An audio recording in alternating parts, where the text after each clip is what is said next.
Okay. Good afternoon, everybody. Let me get everything turned on here, and we'll start playing here.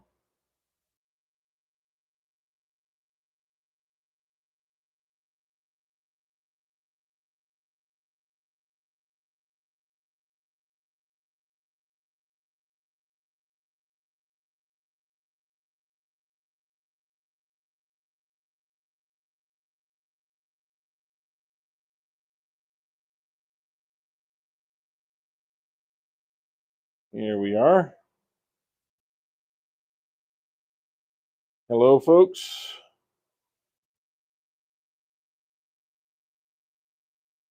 Okay.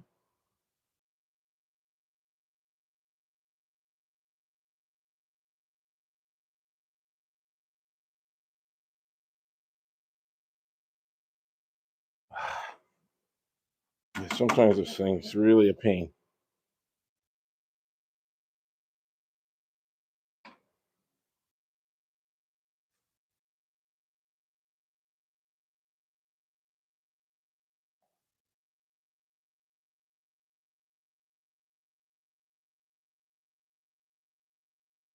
All right. There we go.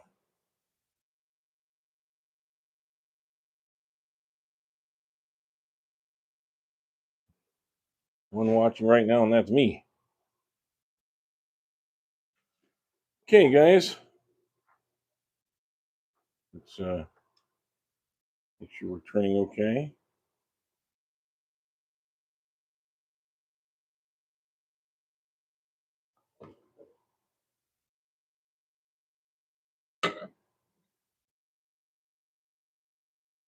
Okay.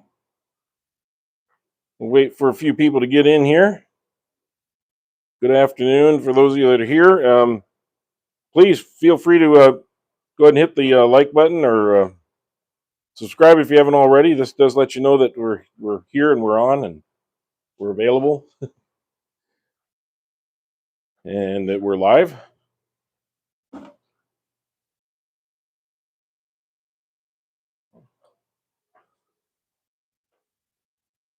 Just kind of making sure everything's all set up and ready to go.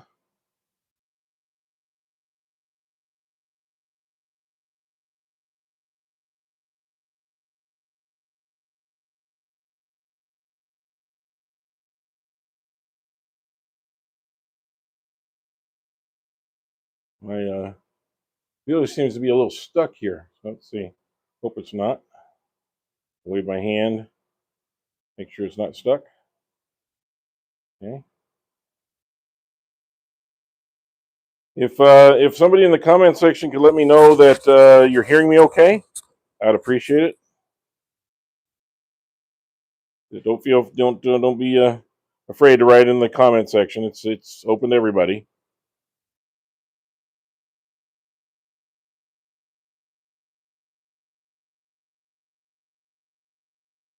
I see that there's 24 people supposedly watching, so one of you can just say, "Hi, I hear you," or "It's okay," or give me a thumbs up sign or something in the comment section. That would really be helpful.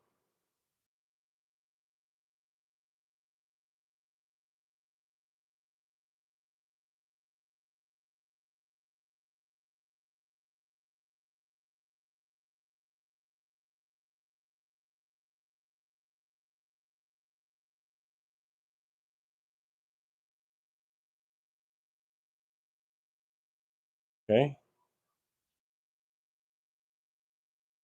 Okay. Well, we got 56 people in here now, so again, please hit the like button if you could. Subscribe if you haven't, and we're going to get started on this pretty quickly. This is the bowl we were turning yesterday when YouTube kept cutting me off. So we're going to try and get through this the rest of the way today, and hopefully YouTube will not get cut off like it was yesterday. That was kind of a problem. We had to restart twice because they had too many people watching. Actually, is what was the problem was. At one point, we had 900 and some odd people on there all at one time, and it was it was giving, I guess it was giving YouTube some problems or whatever. So when that happens, they automatically shut off and then restart, or shut off and let you restart. So shouldn't be a problem anymore. Now we've reached the 1,000 subscriber mark, but you never know. So please continue to subscribe if you haven't, so that we can get past all these problems from YouTube and have some great live shows without any problems. Getting my mask off here a little bit before we get started. Okay. All right, folks. Well, hopefully you can hear me okay. Since nobody's writing in the comments section, I can't tell. At least I'm not seeing anything in the comments section. But please do write in there if you can. If nothing else, just to let me know that the connection's okay and you're seeing things. So again, somebody please write in the comment section. Anybody. We're going to try and turn this. And what we want to do is just finish what we did yesterday. And I guess I should start with, this was, we were trying to shape this bowl. We broke off here and we had to recut because a big piece tore off of here. This is what it was. It tore off right here. So we cut it, sliced it off. This is kind of what it's going to look like inside. This is cypress. And so now I have to kind of reform the bowl outside a little bit. Also had to do a little bit of gluing on some cracked areas and hide those a little bit. And I think those are coming across really good now. So we'll see what we can do here. Get this up to speed. There we go. We'll try and get this formed a little bit more precisely.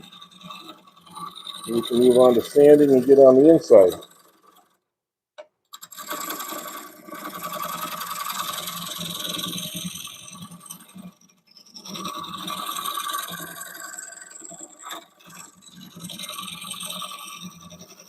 And this is just a bull nose scraper, or a rounded scraper, that I'm using right now to kind of get that finished feel to it. Boy, it doesn't even feel like it needs sanding when you use that. If you use it properly, it takes all of that out of there, so you hardly have to sand at all. Really nice. I see we got about 120 people in here. Please start the comment section. Please feel free to jump in there. Right now there's nobody commenting, and I like to hear what you have to say so that I can comment back. Otherwise it's just the one guy sitting here talking, and I'll get bored myself. So please feel free to comment. Let me know what's going on. What are you guys going to do? If you're turners, what do you turn? Or maybe you want to let me know where you're from. What part of the world are you watching from right now? I know we cut through quite a swath of people sometimes this time of day. You got people in Europe going to bed, and people in the Pacific Rim just getting up, and a little bit of everything in between. So it's kind of nice to know where's everybody from. In the United States, some people on the West Coast or the East Coast are just getting home from work, or will be soon. And on the West Coast, they just had lunch. So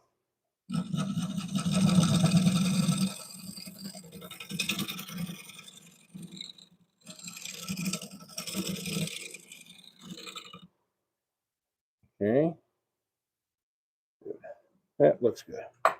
All right, let's commence with the sanding, and we'll go on from there.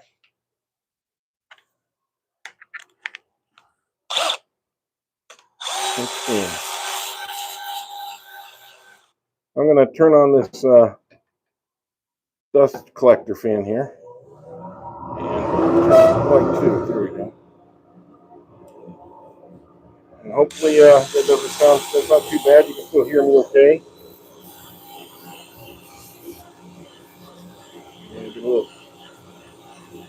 something going here.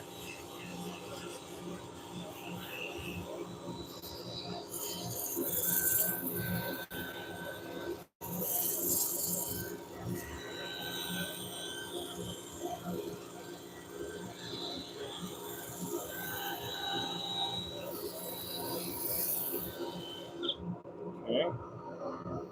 Good. Now we'll kind of go the other direction. We'll do it in reverse.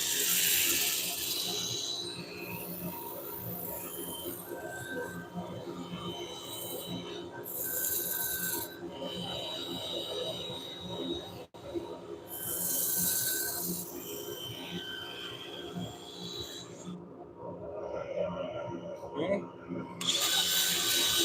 Add a little bit. And I kind of go back and forth. Make sure we got any soft spots or any lines. Take them out.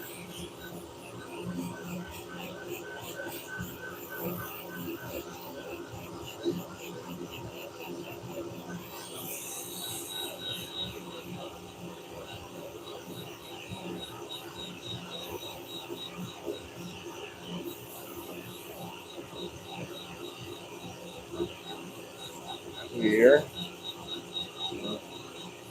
Here we've got the end grain, so we want to make sure that we're sanding that real smooth.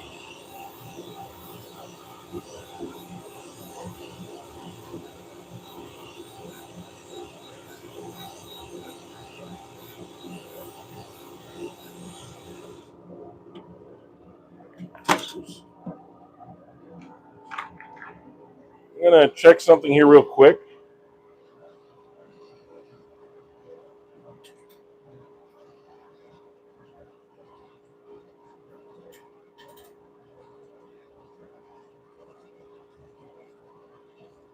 Public.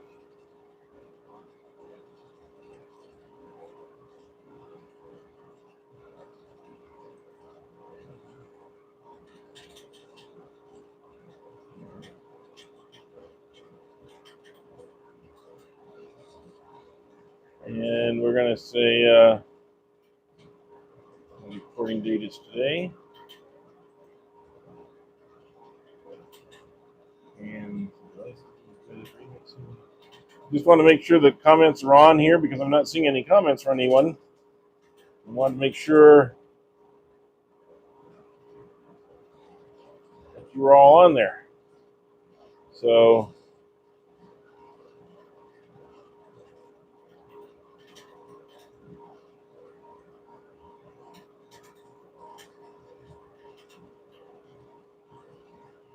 give me just a second here.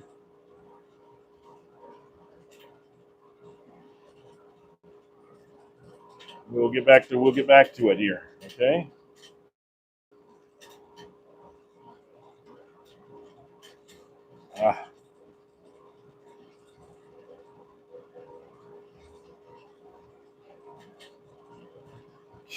Sorry, it's giving me a little bit of a problem here.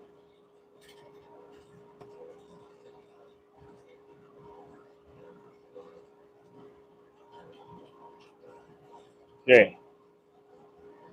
Looks like we're up. Hey, Jose. Thank you for commenting. At least I know somebody's on there. Hey, Jose, if you get a chance, could you please say yes?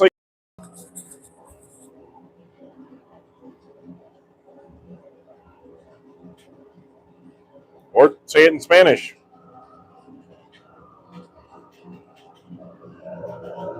Okay. So we got that. Let's go to the next grit here and see if we can get a little bit better.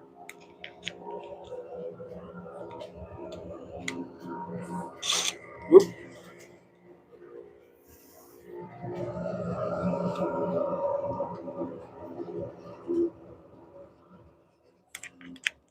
There we go. Rumpelstiltskin, hi. Can you hear me okay? I'm trying to get someone to tell me on the comments if they can hear if my mic's working and they can hear me okay. So please let me know. Can you hear me? Multicolor, what wood is it? It's cypress. So it sounds like you can hear me. Okay, and I'm just just finishing the sanding on the outside of it. It does have a lot of color to it. I'm going to be working on the outside here a little bit. Making sure I get it nice and smooth before we get to the inside, because this end grain can be really tough.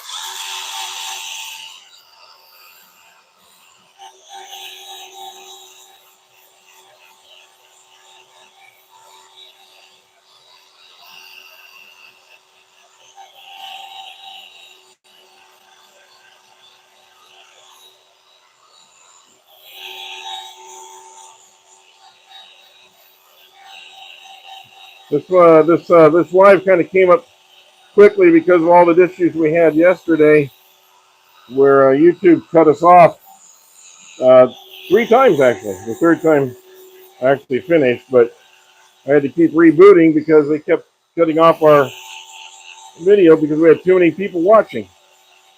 Imagine that. The penalty for having too many people watching is not let anybody watch, apparently, according to YouTube. So I said, okay, I will come back today and I will finish this bowl so you can see what this one looks like. I did put a couple shorts up. There are a couple short clips that are going up on my channel that kind of show a little bit of yesterday, and the lives themselves are in 3 parts. You'll see part 1, part 2, and part 3 if you want to kind of go back and see what it was I was turning yesterday. I don't normally turn lives 2 days in a row, but I thought I would get this done because it wasn't fair to you people that were watching yesterday, and there was a lot of you. Had about 106,000 views. Let's see. Jean-Baptiste, hello, sir. So we're getting some people, and that's good to see. Please hit the like button if you can. If you haven't subscribed, please do. It lets you know when we're doing our lives. We usually do a live. I guess I'll get this out of the way right now. We usually do a live every Thursday. However, this Thursday I'm going to be at a craft show in the morning. I'm going to try and do a live this Thursday, but it's going to be kind of tight because I got to do the craft show starting at about 5 o'clock in the morning. I got to get there, and I'm going to be at the craft show until early afternoon. So to get back, get unpacked, get ready to do a live show for a couple hours, 3 o'clock Pacific time, it might be a little bit tight, but I will try my best to be here for you all. I did say I would do Thursdays, and so far we've been doing that quite consistently, and you as a group have been here quite consistently for me, so want to keep that up if we can. Okay, I'm gonna go one more on this one, only because I want to make sure we really have that cleaned out good.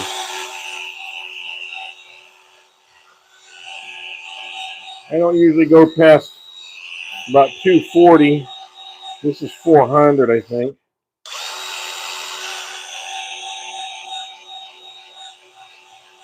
And a lot of times you don't need to, especially if you're going to put a oil finish on here that's going to maybe raise the grain a little bit, and you're going to have to go back and sand anyway. But this is pretty hard wood, this cypress. And it has a tendency to have some cracks in it too. So I've been dealing with cracks, bug holes, as you can see right here. We got all sorts of things going on here, which we won't know more about until we get inside. So it's always an adventure, right? That's the fun part of using live wood as opposed to, blanks that are already cut up for you and everything. You never quite know what you're getting into. Okay. So this is my tung oil, and I'm going to bring you in a little bit closer so you can see what this looks like when I put this on. Okay. Let's just kind of watch the magic a little bit here. Here we go. Trying to run down. Now it will suck this in really fast. It's already getting dry on the surface there, just as fast as I put this on. So I'm going to put it on pretty good, not too thick. I want to spread it out, but I got to be able to spread it out before it runs away. It disappears on me. Because it tends to do that. Or I'll soak into one spot where I poured it instead of letting me spread it out. So let's see what we got here. We're at least getting a little start. Okay.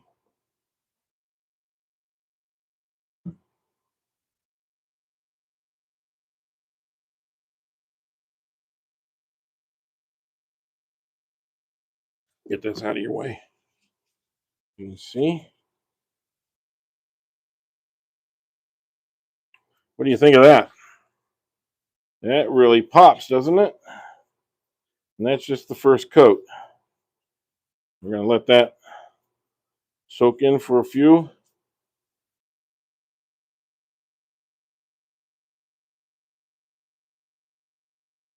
There. What do you think? You like that, Jean Baptiste? Hi, Thomas. And Rumpelstiltskin, hey. Yeah, it's really the different grain patterns are really popping out there. You got a little bit of this is a little bit of the bark area. And the outside grain pattern runs through it, of course. The problem with this one is I left the core in, and I don't normally turn bowls too much with the core in because they tend to crack. You get a big crack at the core. But in this particular case, I thought, well, let's give this a try just to see what it looks like and see if we can tame it. And sometimes you can, sometimes you can't. You come back a month later and it's cracked on you, but we will do our best. This is this is oil. Good question. This is actually it's this tung oil, 100% pure tung oil. I don't buy that stuff that's mixed with a lot of other chemicals. You want 100% tung oil. I put about say 65% tung oil, about 25% mineral oil, and then the rest is what they call linseed. Linseed is oil from citrus, and first of all, it smells great. It smells kind of like lemon, oranges, citrus, and at the same time, it really helps penetrate. And what happens with tung oil is tung oil gets absorbed and it hardens underneath the skin, the top. So it's starting to harden. It'll harden inside. It really takes it a couple days to harden up, but we're kind of on a quicker pattern here, so we got to kind of get it done. But this already feels silky smooth. And what I'm going to do is I'm going to take my handy dandy Scotch-Brite pad, and you don't really need to have Scotch. Any kind of pad like this, it's that non-scratching type of surface to it, but it's really great for taking off any little nubs. Now I'm just going to use it to kind of wipe across here real quick. Just give it a quick buff with this. And that's all we're doing with that. And it roughs up just a little hair. And so anything that got raised up slightly from the first coat will come off there. And we'll give it another coat. And like I said, it just sucks this stuff right up. I like to use a brush because it spreads out. And it does kind of self-level. It's not like a shellac or something where you put the shellac on and then you worry about brush strokes afterwards. This will just level itself out pretty much. The other nice thing about it is you can use the same brush for months, quite honestly. This is this is what they call a chip brush. They're very cheap. They're like about 10 cents a piece, basically. And I use them for all this type of work. But the nice thing about this is I've been using the same chip brush for probably the last 20 bowls or so that I've done. It's still in good shape. It's still soft because, unlike using a shellac finish or lacquer finish, it doesn't get stiff after it dries out. It just goes right back into shape and it's ready to go again. Now, I'm going over a spot here, and as fast as I'm putting it on, it's just disappearing. It's an end grain. So it's still sucking up quite a bit of this.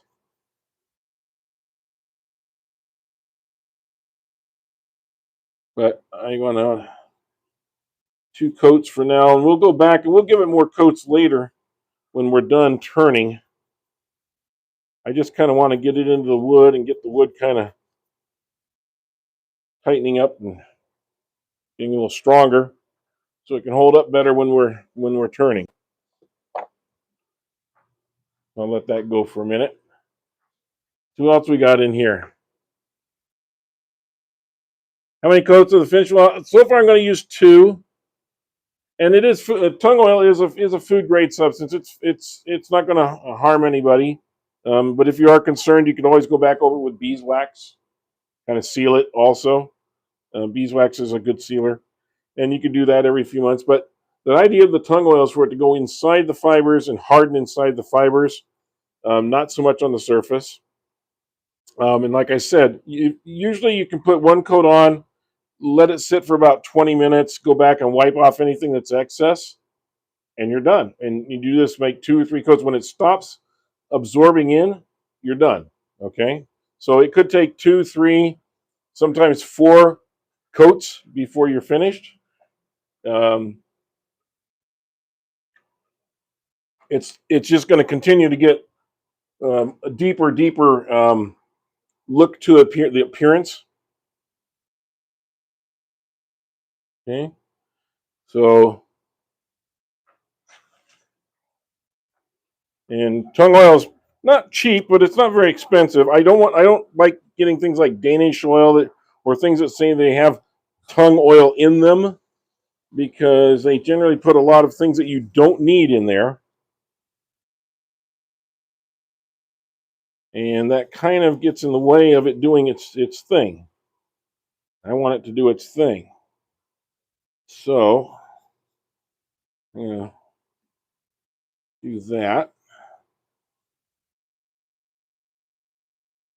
And I think that is really smooth. I think for right now, I might put just a little bit of some carnauba wax on here just to protect it and burnish it up a bit. And I'll be able to go back and clean that up later. Like I said, put some more other finish on there. This is about all you need for the whole bowl.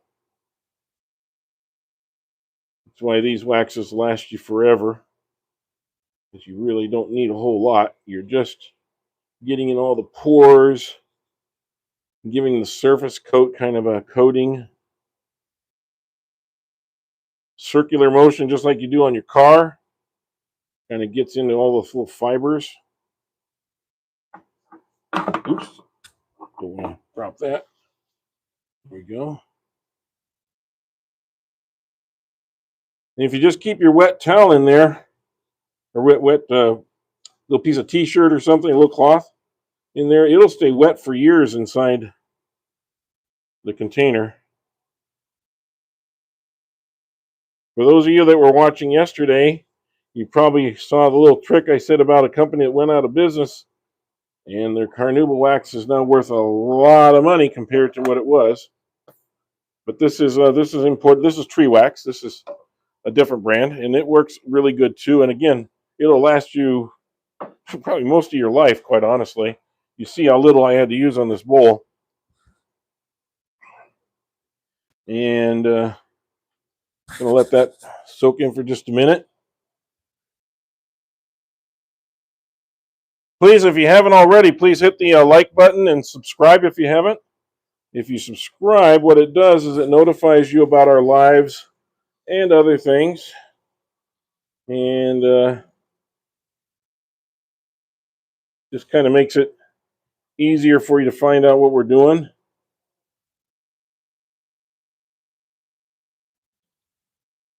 Okay. Now I'm not turning this at a high speed. I'm just kind of taking off a little of that. You see how that's burnishing out?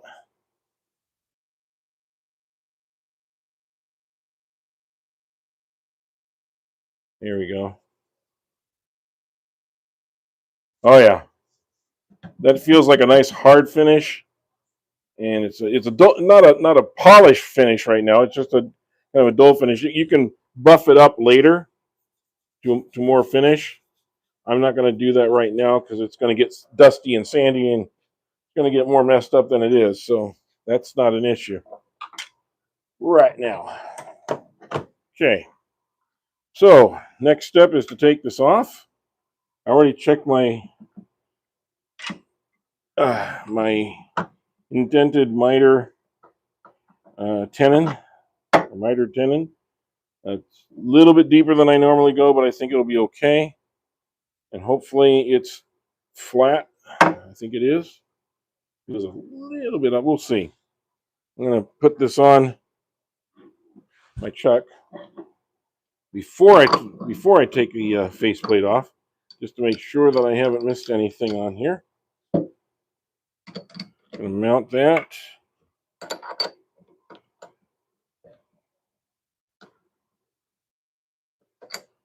Yeah.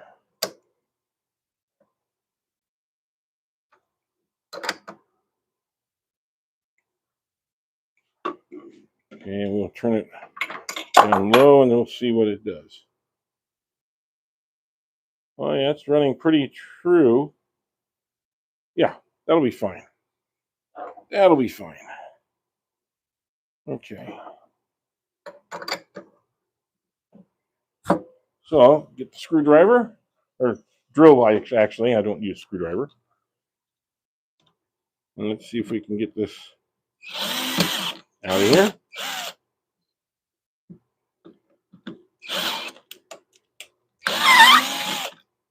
Ooh. After our initial problem with the faceplate and the top coming off yesterday, I got longer screws. So you'll see I used some pretty long screws for a relatively small bowl because I wanted to make sure it didn't tear out again. So you didn't want to lose that bowl completely.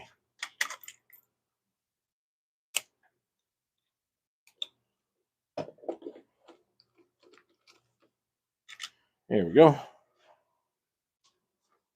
So we'll mount this up.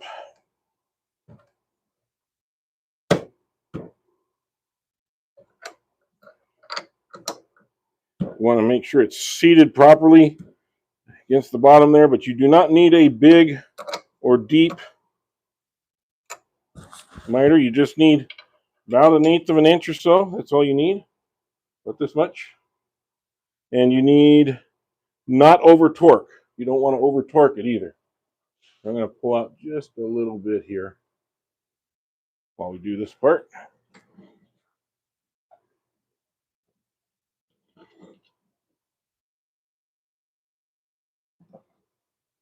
And that's about the right spot. Okay. Like to get everything out of the way that you can. So, get my helmet. Find it here. What do you got going? Yeah, it is soaking it all up. You're absolutely right, Rumpelstiltskin. It really is. Hi, Francisco. Hi, Thomas. Mateo, good to see you. Please, if you can, hit the like button. That would really help the channel.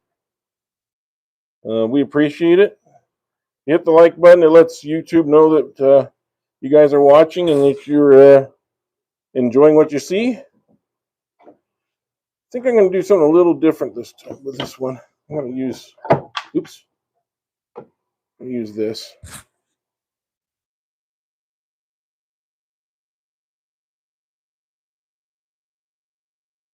I'm just going to kind of mark a spot.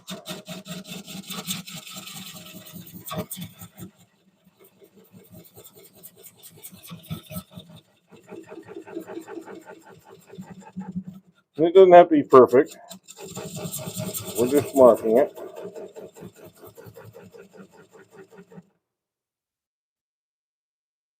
Okay. And that kind of gives me an idea where to start. I think I'll use this one today. Lots of different gouges, but I think I'll use my BM wood turning one today. See if we can get in there okay.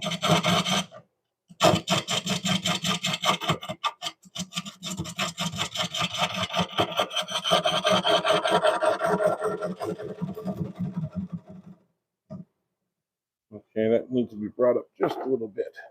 Let's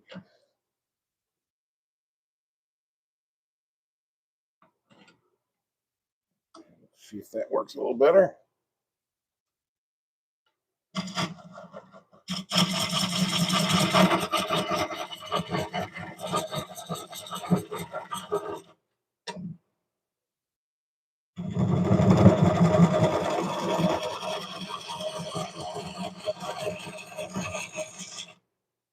There we go.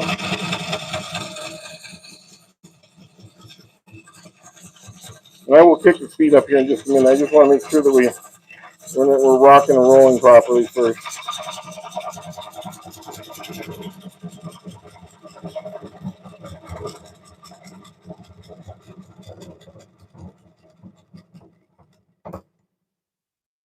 Okay. Yeah, we're doing good. Nothing's moving. Kick the speed up. I'm not going to go too fast, but we're going to go fast enough. We don't want to overheat the wood. One of the problems with going too fast or taking too much out at once, you can overheat the wood, or you can overheat the tool and you overheat the wood. And if you got a wood that tends to crack, heat is your enemy.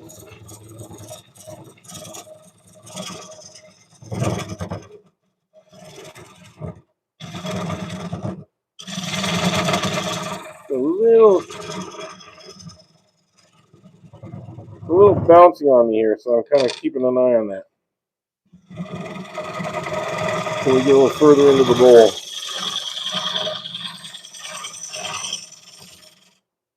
There we go.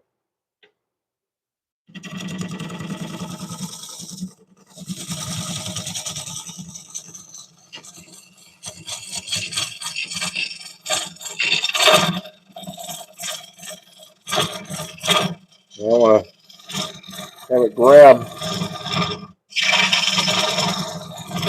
here.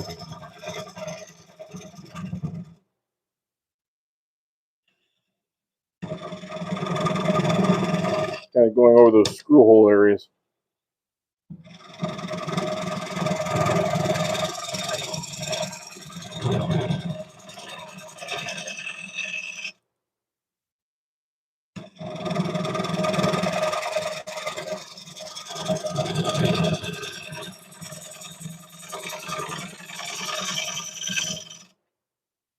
And I know there's some people that like to go drill a hole in first just to kind of see, or check for the depth and all that. I don't mind doing it this way and working our way down to it. I really don't.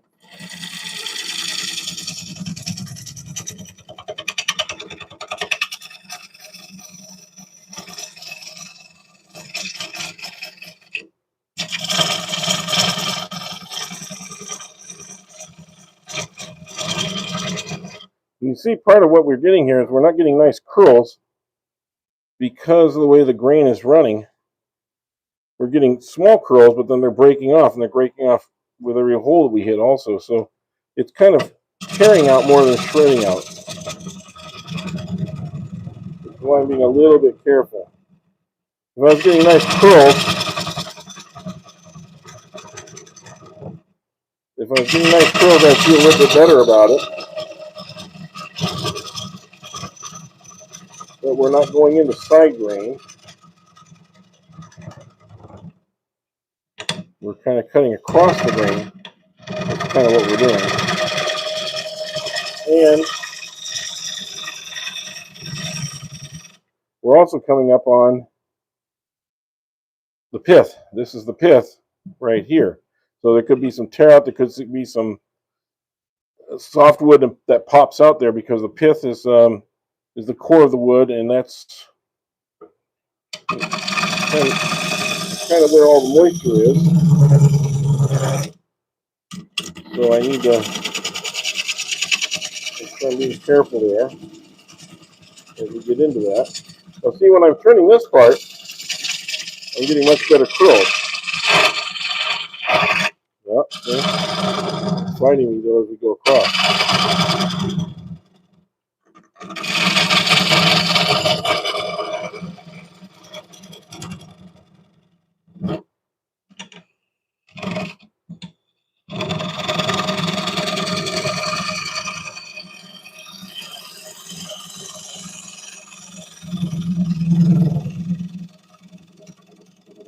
And we need to start making sure that we're going out, not in, because we have a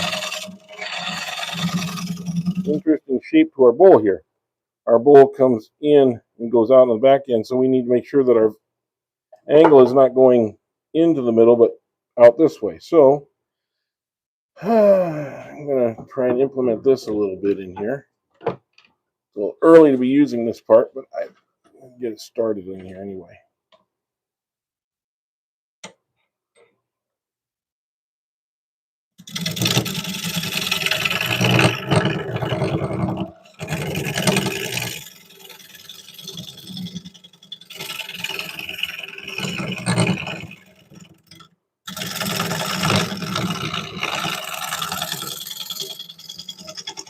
This is when I wish I had a flat bar rest. I've got one on order, but I haven't gotten it yet, and that really makes it a lot easier to do. That's going to be a problem. I'll just go a different way.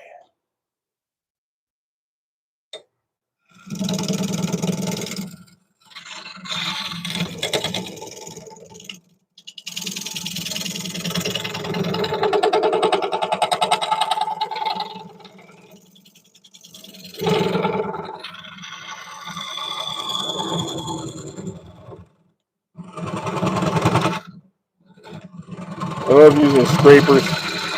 They clean out the bottom of the wool so nicely. Come all the way up the side. But in this particular case, I'm going to try a different approach. Okay. We'll try this one.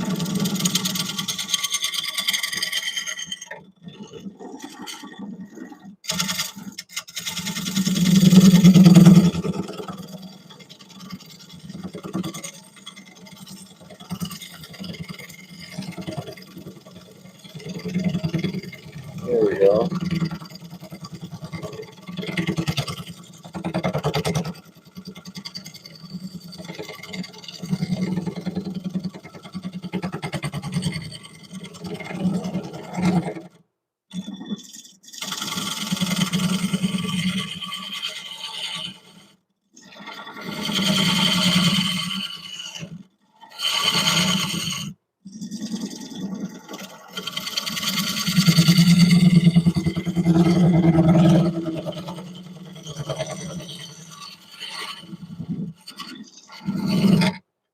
There. Little homemade negative rake scraper that I had. That got it going more towards the middle. There we go. Now we're getting a little better. I'm going to clean up this outer edge a little bit.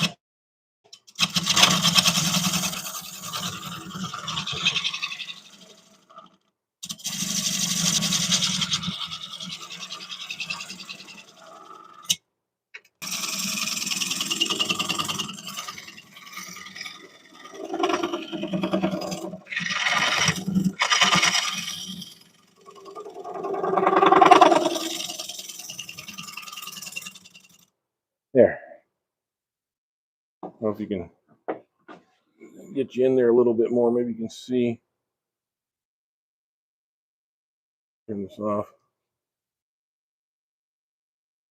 What I'm trying to do is get the rim to come down and then go in, and the optical illusion of the rim coming down and going in gives us a real thin look to the wood.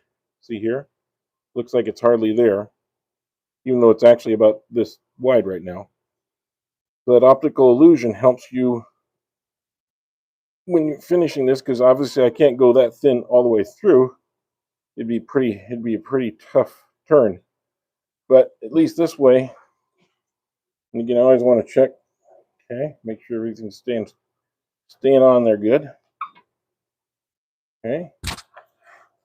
I'm going to switch to this, to my Hurricane. A little bit.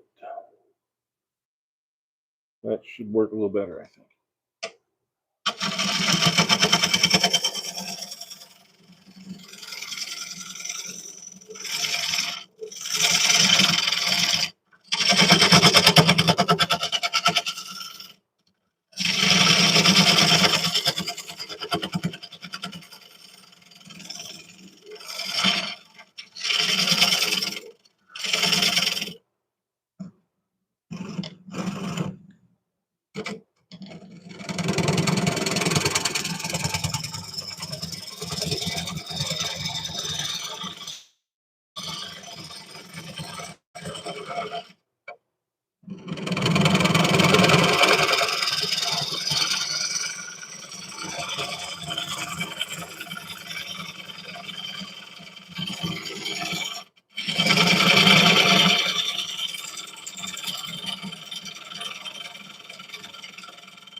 See, I'm always watching over here, and when that line disappears, I know that I've gotten all the way to the edge. And if I go a little bit further, I know that I'm digging in for the next one. So just watch this line over here as I do this, okay? Just coming across, getting the edge in there, almost to the wall. Now I'm at the wall and I'm kind of going up the wall.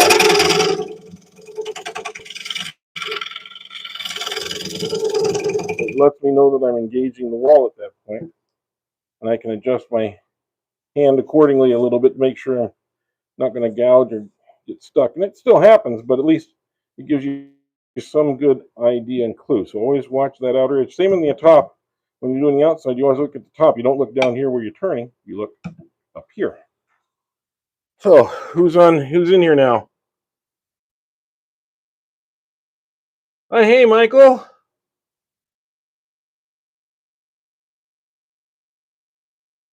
Yeah, that's true, Rumpelstiltskin. Yeah, the sculptor is already there. You just have to bring it out, right? I'm just here to bring it out of the wood. The wood already is beautiful. It knows it's beautiful. I'm just kind of letting it show. Hey, Mims.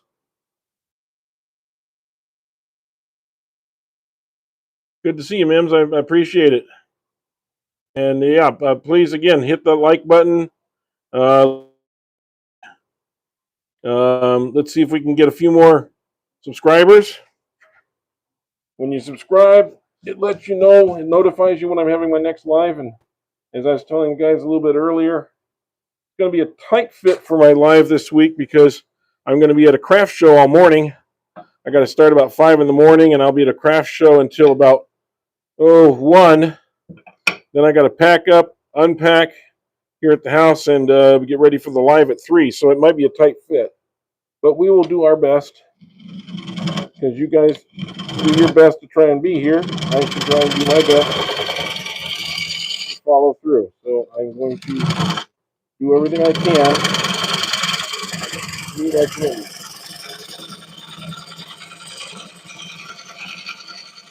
I tell you what, though, if for some reason you don't see me live at 3 o'clock Pacific time on Thursday, just stay tuned because I might have to, I may not be able to make it on live. Maybe I will have to open up another live to get in. And if I do, I'll get in as soon as I can after that. So if it's not 3, it might be 3:30. I don't know. But I will do my very best. Okay?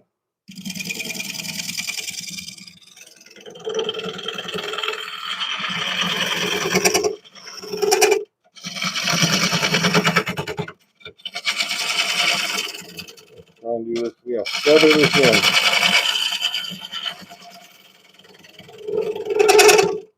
Okay. Go this way.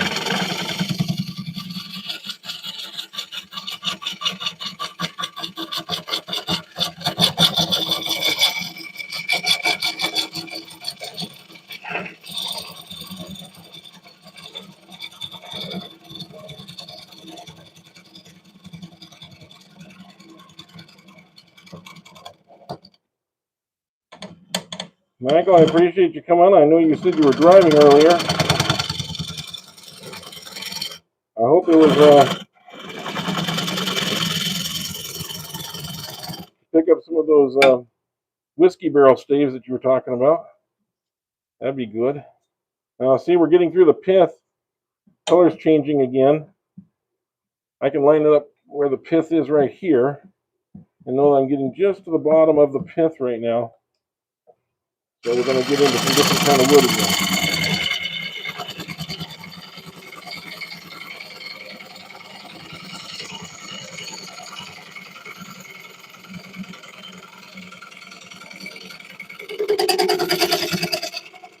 Why I always say don't turn blindly. Always stop, look and see what's going on with your wood. Feel it, listen to it. If it's making funny sounds, listen to it. Might be the sound of it getting ready to crack or break. We got a crack right there that I got to get past. And you want to know that ahead of time before you get into it. Otherwise, we could have a real surprise.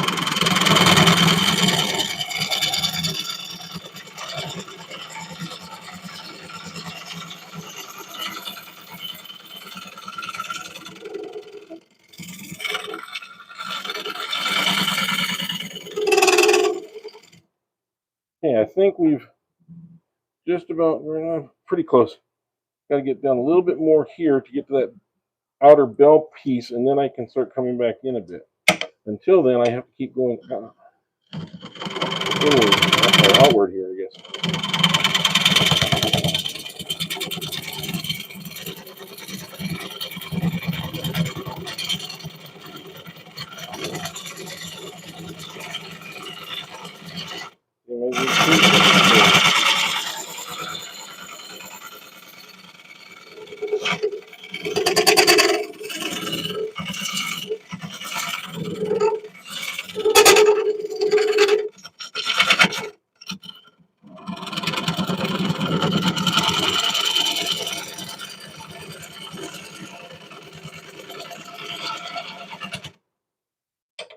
Okay.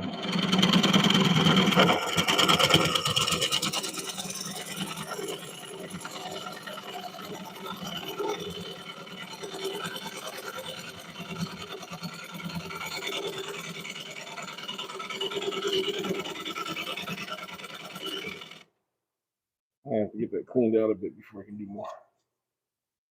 Yeah. Okay.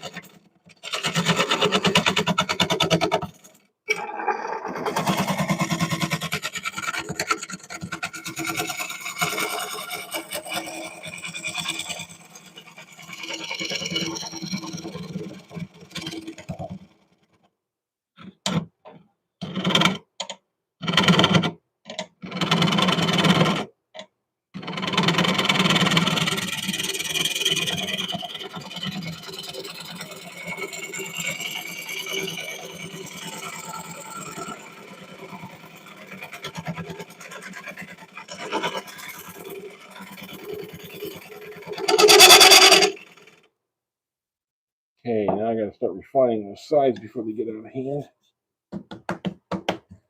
What do you think, guys? Is that starting to look like a bowl? It's getting a little thick right here. I need to go in a little more. See if I can use the magic of this handmade tool again.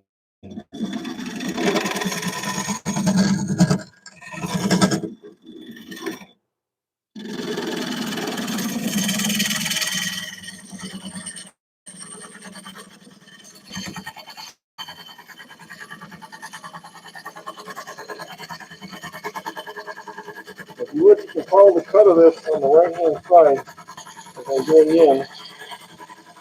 It seems to get a little smoke from it. There. Yeah, that really cut into it. This is a little negative rake scraper I made from a bar of steel, and it really serves me well for getting into little corners like this. This really does a great job doing that. There. Now let's see where we're at. We're right about here. So we've got maybe about a quarter to a half an inch more to go. I think, just judging on things, I think I might go to my scraper here. Start smoothing things out a little bit. Okay.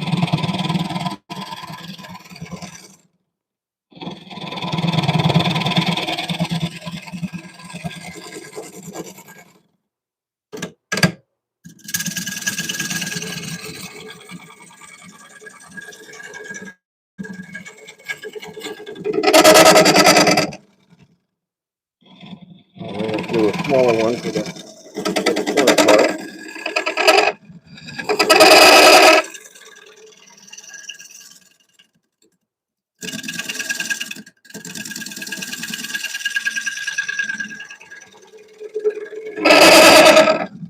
There you go.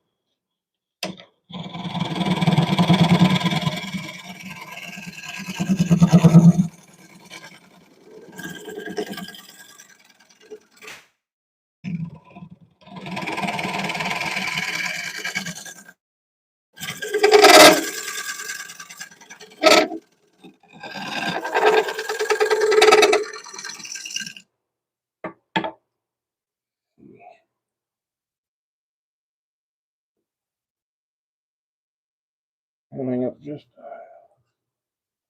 sloping down here, which is fine, but I need to get it in there a little bit better. I'll switch to my smaller one. See if I can get in there a little bit.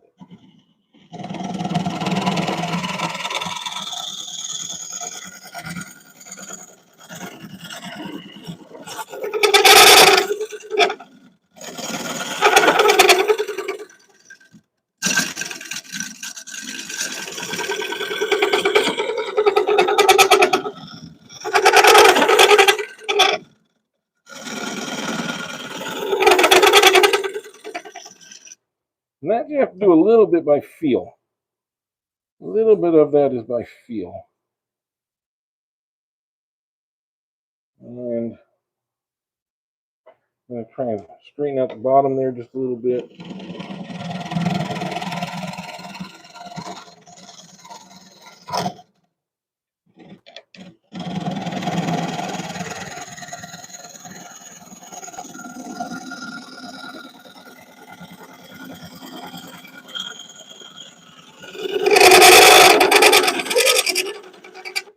That rattling you hear is not because it's not cutting, it's because it's not supported, because it's hanging out about this far over from the rest. And I can probably adjust that a little bit with my rest here. Not a lot, but I can probably get it in there a little bit better. Give it a little more support.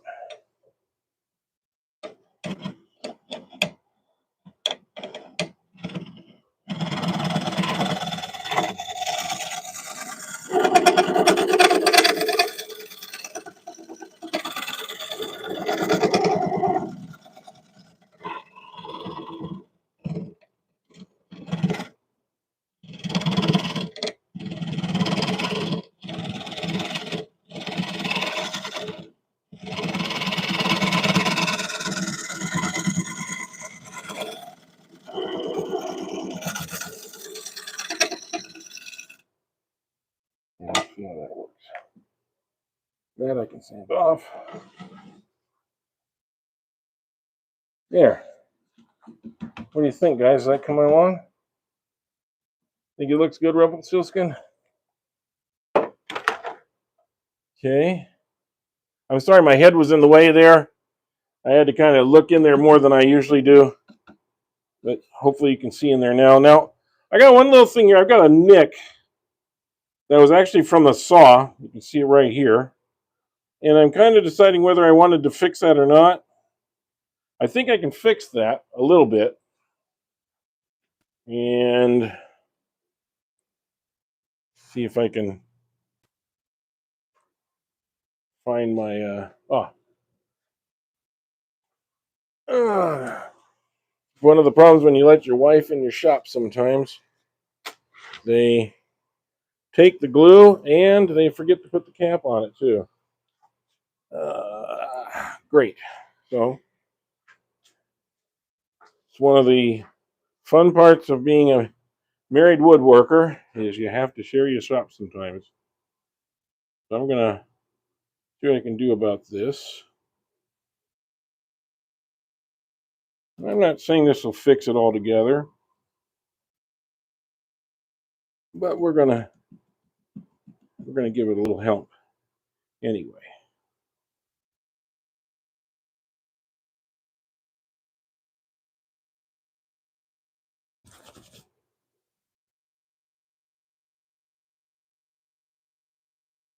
This will only hold a little bit, and it's probably not going to stay on all the way, but I like to kind of play with it, and we'll see what happens. If this was a normal crack, it would work. If this was a normal crack, this would be the perfect way to fix that. Okay, so get that all cleaned out of there. Put some of my tools away. The next turning. I love that Hurricane 5/8 gouge. It is really a massive, heavy-duty gouge, but I can use it with a really light touch, and it really makes a difference. Especially when I'm working with a somewhat difficult bowl. This was not a relatively difficult bowl. It just had its challenges like any other. Okay, let's see what we can do here now. Sanding be the next step. Sand the inside of this bowl, and then we will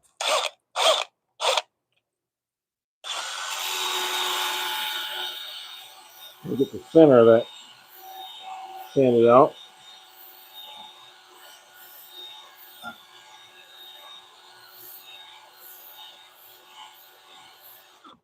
There we go. Now I can kind of see what's going on in there.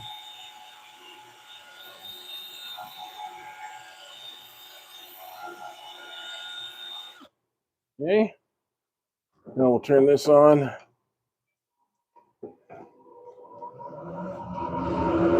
don't think I need to do that yet. Okay.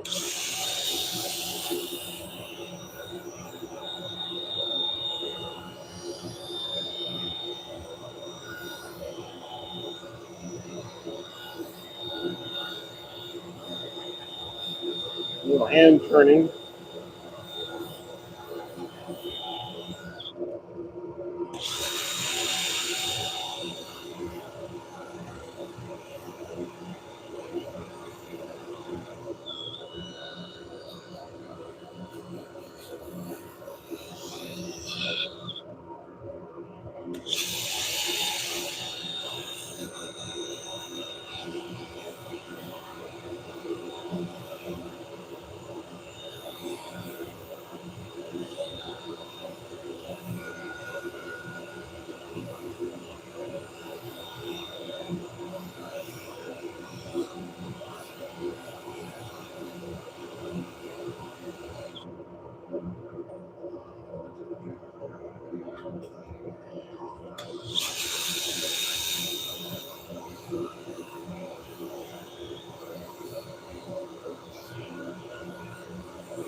Okay. Let's try the other way.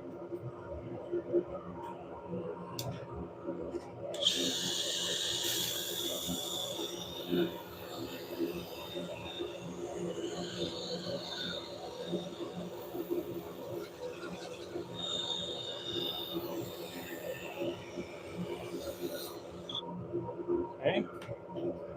Good. Yeah, I'm gonna take that out. I'm not gonna.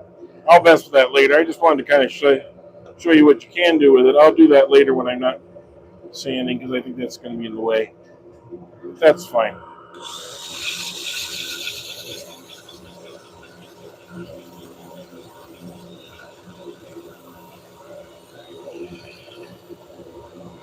On the side, on the bottom, and back down,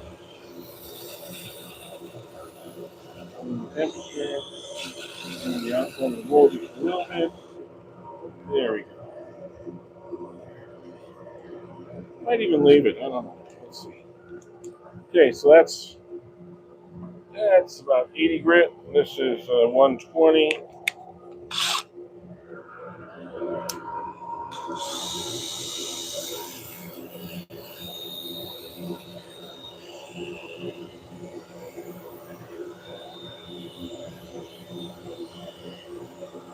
Make sure you go to the center. You come out again.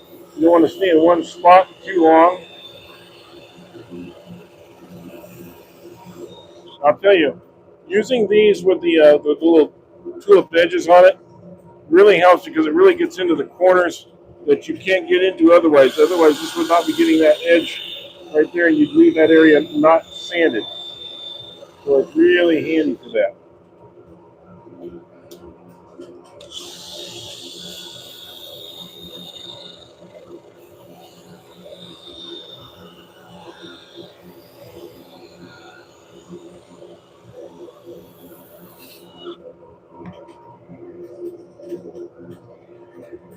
Man, that's really looking kind of neat in there, actually. Okay, we're gonna go to the next one.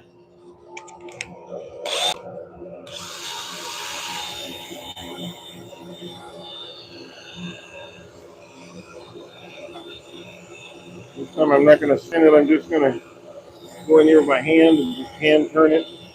See, we're getting very powdery. It's a little bit like pumice sanding. So the powder is polishing the powder. So it's kind of polishing itself as it goes.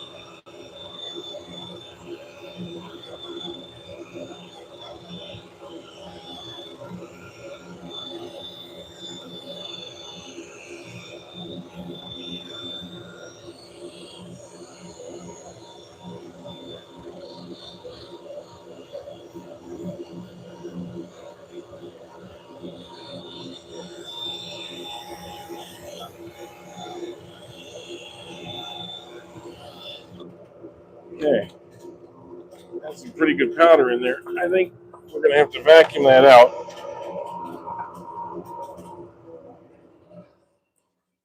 Let me get in here and the vacuum.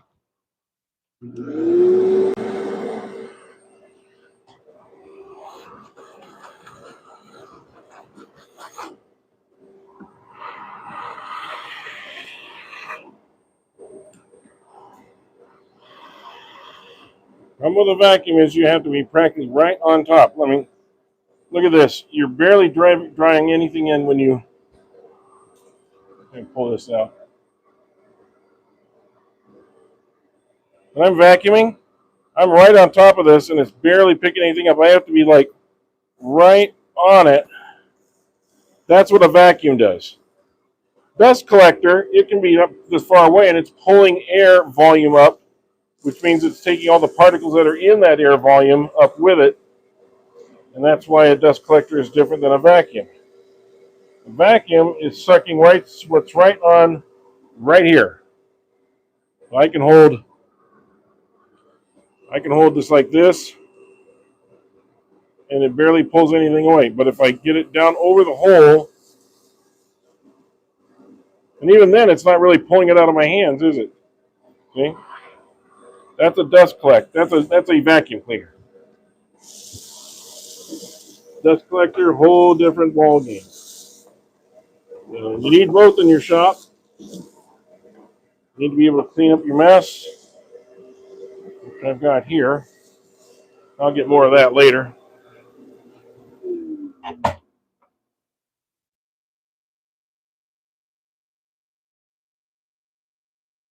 Yeah, that's what I was thinking on that chip. Yeah, a little putty knife and some.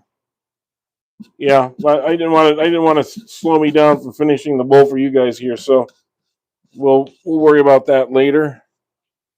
Okay, I'm gonna give this a quick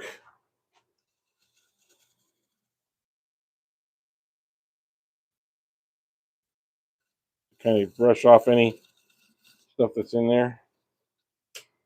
Okay. Yeah, we'll get some more of that little magic stuff I had earlier. Some tung oil.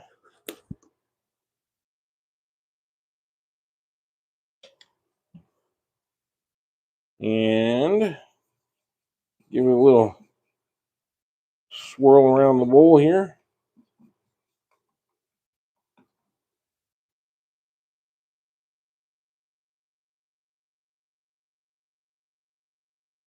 And that's coat number 1. Make sure I'm getting everything.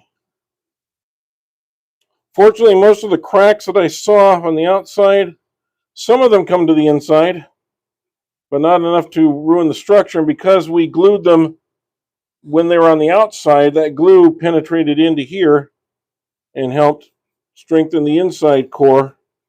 So at the moment, knock on wood, we don't have an issue with those cracks, and hopefully we won't if we keep feeding it and keeping it happy. And I'm just going to kind of do this a little bit right now just to kind of get that wiped off in here.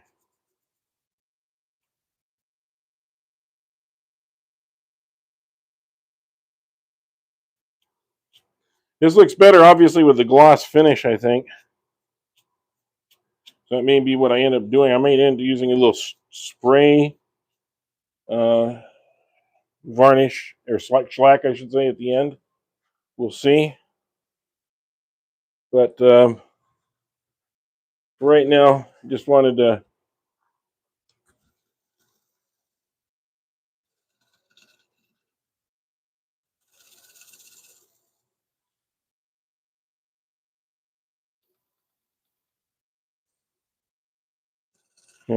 kind of get it cleaned up.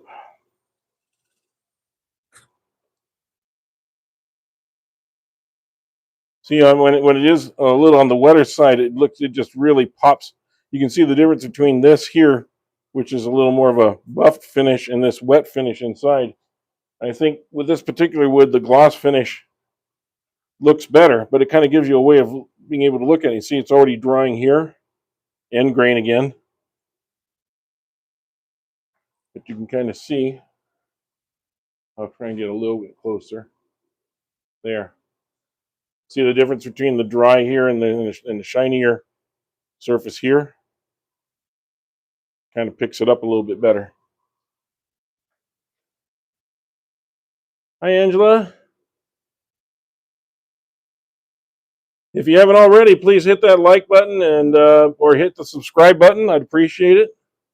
If you haven't subscribed already, we're just finishing up what we started yesterday. This was a bowl that we didn't get a chance to finish yesterday because YouTube kept, well, basically kept shutting us off.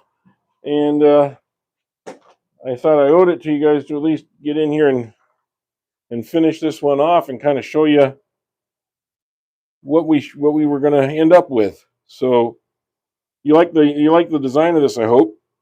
And we're going to get a second coat in here in a second.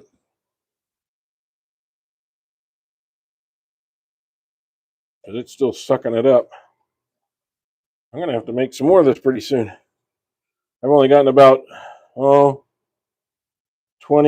or 25 bowls out of this pint.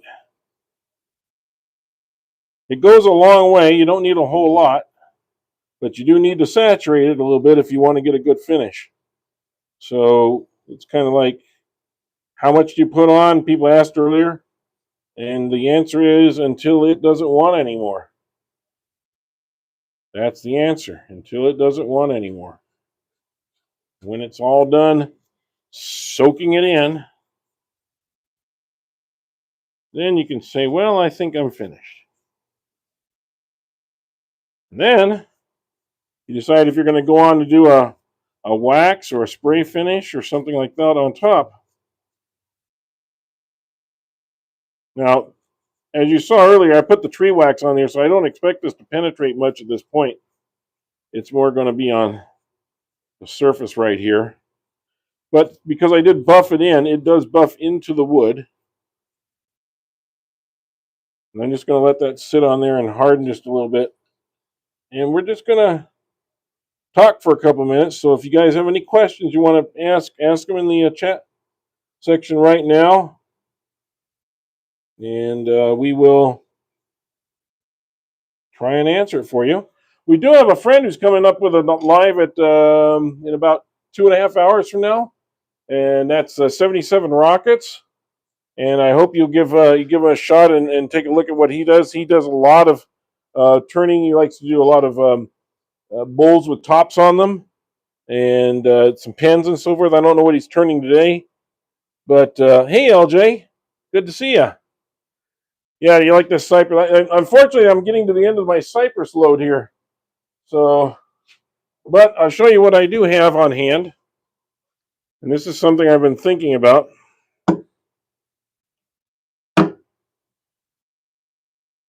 Does anybody know what this wood is? I will let you kind of talk about it in the group. I will tell you this. It comes from the lower mountains. It is a very, very, very hard wood, and you can't find many straight pieces of it.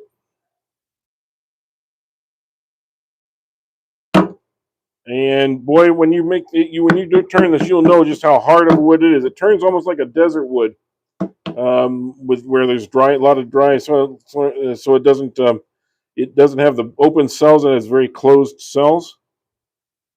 But yeah, I had a few straight pieces of this. This is about as much straight piece as you're going to get of it. And we used to use it for campfires and so forth up in the mountains. Anybody have an idea what it is? Nope, it's not pistachio. Nope, this would be a mountain wood. This would be a high plains or a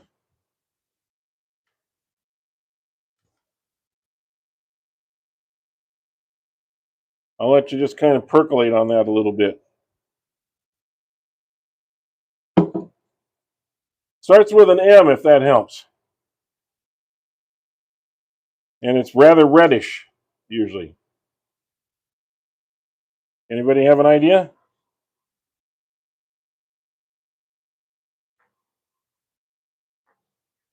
Not pecan. Nope, it's not a nutwood. I'll pull back a little bit so you can see it better. But there it is. And that's basically the bark right there.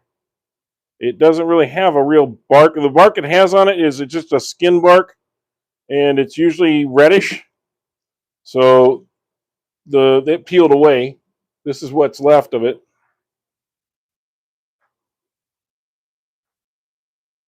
Nope. It is manzanita. If you've never turned manzanita, I will tell you it is a very, very hard. It's a lot like ironwood. Very hard wood. And I'm not even sure what I can do with the darn thing. But I thought I might be able to do it on a spindle. I don't know I'm going to do it today, but I'm going to see if I can mount it on a spindle maybe. What I might do is I might cut these into squares so I can chuck it on the chuck on one side and then turn it.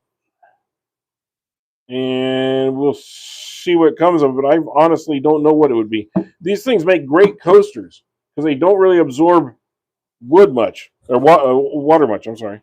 I mean, I'm putting some of this oil on you now. I'll wipe it on. It's kind of sitting on the surface compared to what that did. It's not sucking it in. It does take it in eventually because it is end grain. It will go in, but it is such a hard wood.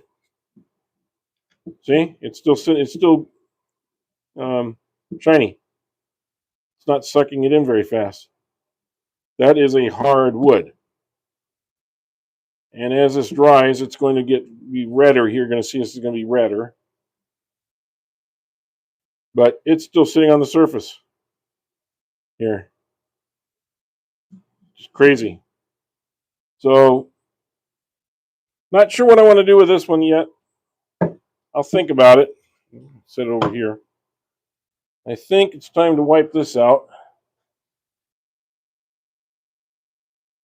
It looks like it's sucked in what it's going to suck in here.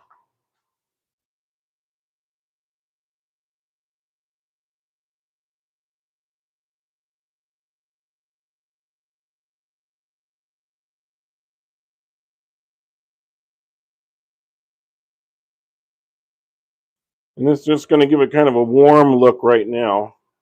Like I said, I will probably finish it after I'll let it dry for a couple days in the sun. Hopefully it doesn't crack anymore. Might give it a microwave treatment just to make sure. And if you don't know the microwave treatment, it's basically you weigh it, put it in the microwave for about 30 to 40 seconds, take it out, let it sit for about 45 minutes to steam out, and weigh it again and see how much you lost. And when you stop losing water, you got a dry bowl. You don't want it to get too hot. You don't want to make it so hot that it wants to crack or blow up in your microwave. You just want to get it warm enough that the water steams out of it. And the thing about wood that people don't understand is wood will find its natural balance. In other words, if you dry a piece of wood, it'll suck wood up out of the environment so that it balances with the ambient humidity that it's living in. So this bowl could be very dry, but it may go back up if you're in a high humid area. It's just the way it is. Even though it's no longer a living piece of wood, it is a live in that sense. So here's what the bowl looks like. Hope you can see that on the outside. Lots of figuring.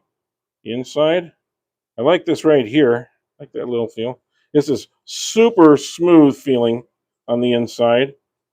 Outside is pretty smooth, not as nice as the inside. This feels like glass on the inside right now. So I'm going to have to make sure I wipe this down a little bit more.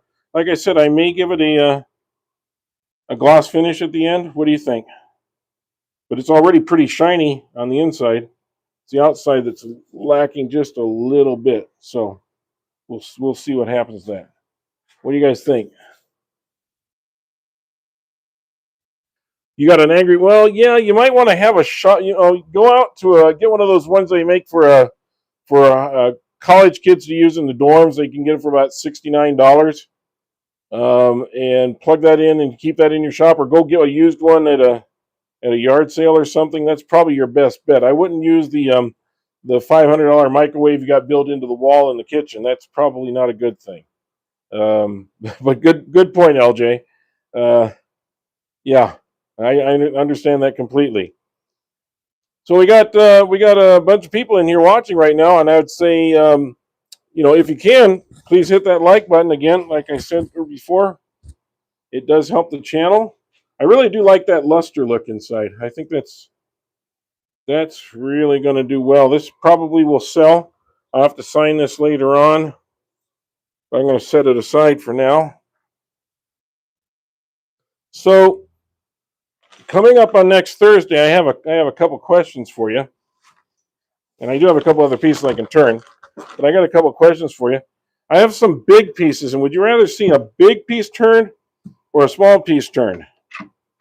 And small pieces have their own challenges, but big pieces have more well, let's just say things can come flying off the, it's a little more NASCAR dangerous in a sense, So, what do you guys think when I get to next Thursday?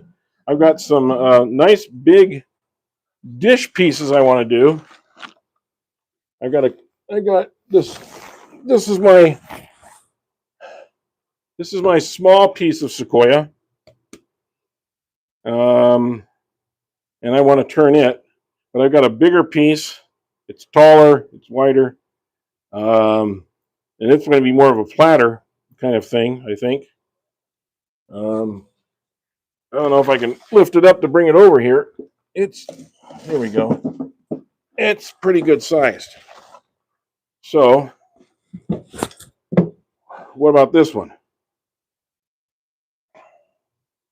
This is it's about 5-6 inches deep, maybe, and I'd say it's about 10 inches across. And I got to do something with it because it's starting to get a little crack here. So, certainly got to service it. But this would be a nice wide bowl. Maybe we'll make it a little bit of a V shape so it comes out like this. You want to think of form and function. How can you use them? So give me your opinions. We'll see if maybe we'll turn one of those. My other opportunities are this big piece of oak burl, and it's a monster piece. But it also needs to be cut down some because it's got a flat side here. Okay, so the question is, which side do I use the flat, and then I got to turn it. And the problem is, because of the way this piece is, if I was to turn this and cut this out, I'm going to end up with a small bowl about this big because all this is going to get cut away in order for it to be round. Same with this side. If I do this, I can't make it very big because it's got to fit within this circle here because all that's going to get cut away. So, this was a leftover piece after I cut a lot of the other burl pieces up. And it just doesn't allow me to do too many different things. Now, I could slice this into slices and I can make small platters. And that might be the other way to go, is slice them this way, make them about 1.5 to 2 inches deep maybe. I could get 1, 2, 3 different sized little bowls out of it going this direction. And that might be another way to go. So you guys let me know what you think. And I'm going to start making some plans on what to do with these things. But that's just 3 of the 15 or so pieces I got sitting over here, and then I got my other room full of probably 40 or 50 more pieces, walnut and so forth to go. And I got a few more in here too. But I just thought I'd ask you guys what you wanted to see. Hey, Sebastian. Sebastian, do you have a preference on what I try and turn? Hi, Chris.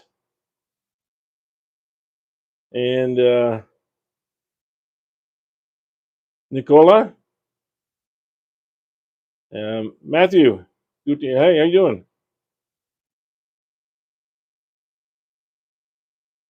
Yeah, it's cool to see you here too. Thanks, and please join in the conversation here. We need more talkers.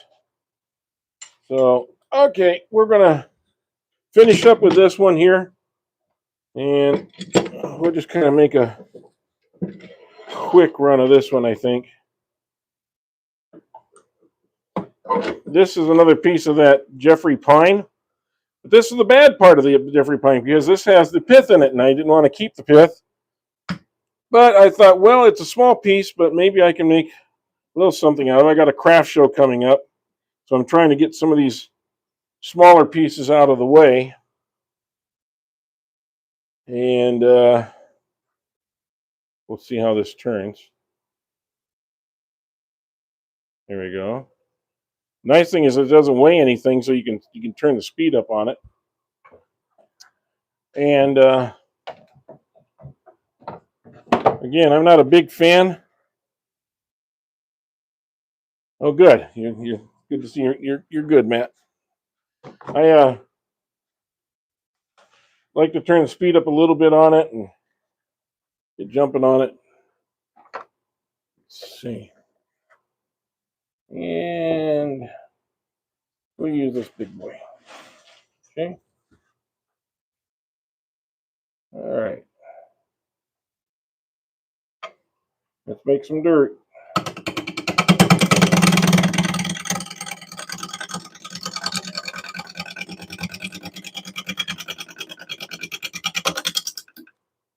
Better pull you in a little bit more.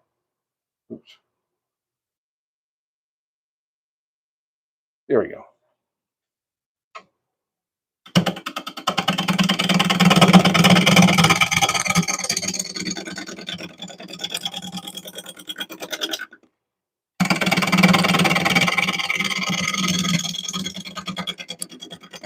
Okay. Wanted to see how it was going to come. And by the way, what I did here is I used glue. This is just wood glue that I painted on the ends here to kind of keep it from drying out too fast while I got to this. So that's why you see some of this coming off here. That's just basically rubberized glue. It's like putting latex paint on the end. It's just a quick, cheap way if you don't want to go out to the shop and get the paint can. This is another way to do it.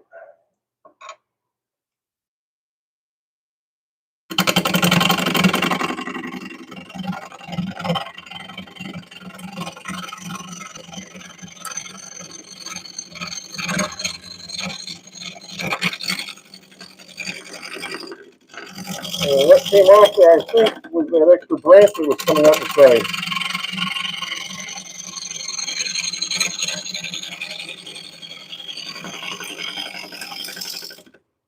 There we go. Oh, no, it's still there. It's still there. I'm waiting for that to hit me. We'll see what happens on that.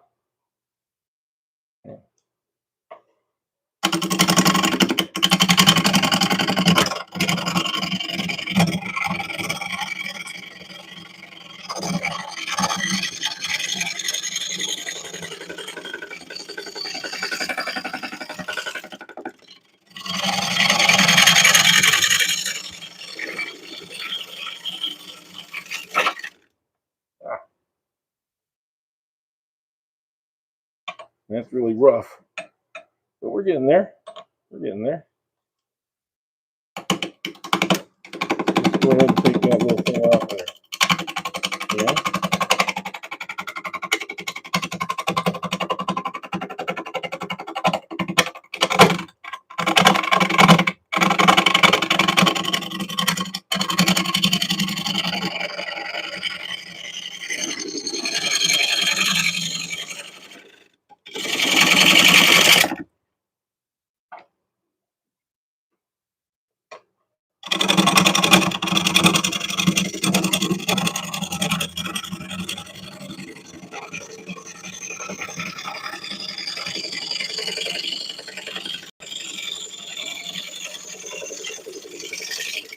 It feels good when you hit that solid wood and you start to get the shavings come flying off of it, doesn't it?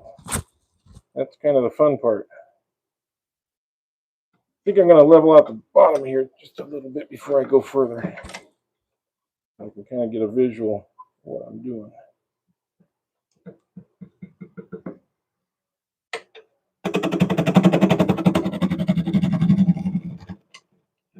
And I'm going to just a bit.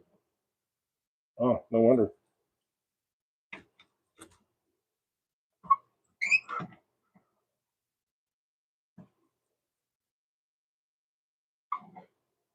Helps if you lock it down, Jeff.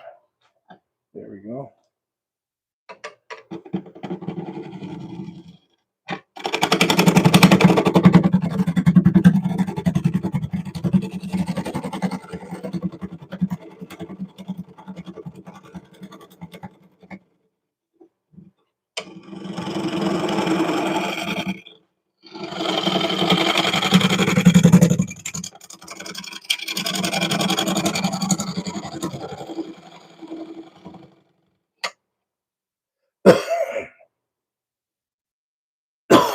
Excuse me.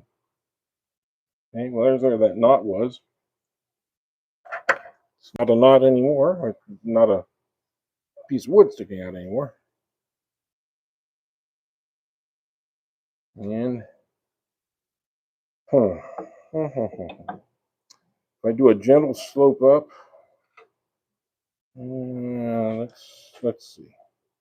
Probably going to have to go in a little bit more here. What I can do is I can do this.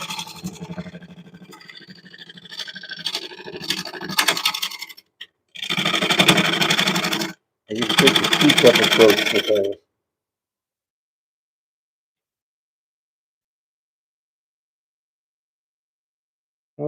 Let's see. I'm going to have to take it off.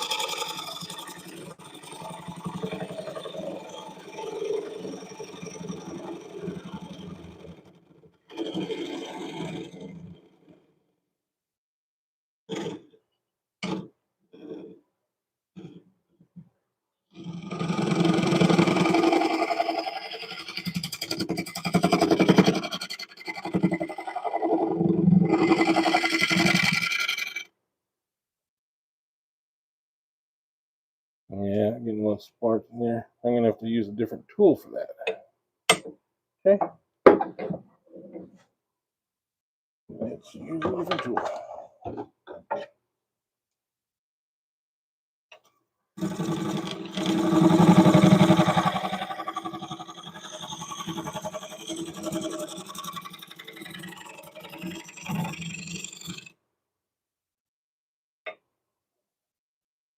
That's a little better.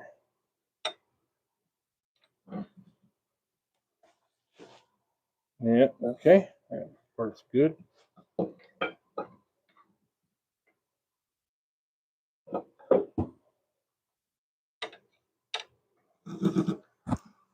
Raise this just a little bit.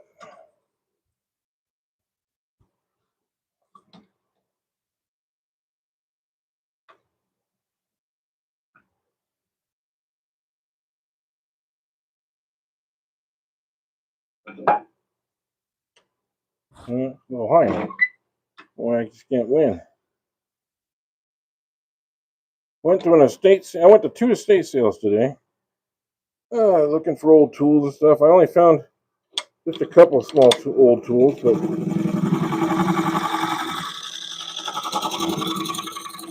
gotta say, one of the houses I went to was a gorgeous house. It had something I'd never seen before. It had a 3-level living room. In other words, you walked in and you were at the main level. It had 1 step down, and then you walked towards the fireplace, and the fireplace was down in a pit. And above the fireplace was a raised room that was a loft that was on the top, because these had about 15, 16-foot tall ceilings from the living room. So you had a big main living room. You had a fire pit area down, a little nice place where people could have conversation, and a thing upstairs where you could also have sort of a den or kids area or whatever you wanted to, all in the same house. And I mean, this house was built for partying. It had just so much room. It had 2 dining rooms. I mean, it was a nice place. But problem with nice places is they don't usually have a lot of stuff that you can get for your, wood shop and all. So kind of a double-edged sword there. What we got? Okay. Hi, Lutz. Okay. Well, guys, let's keep hitting that like button and see if we can get to let's see if we can get to 200 likes. That would be great. I'd like to see that. We're gonna now. This is a crack that's going to have to be dealt with at some point before we go too much further. And let's get the sides figured out. I think I'm going to have to angle like that is in order to get this. So we're going to go in kind of a more V-shaped kind of look.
And it's going to crack off there.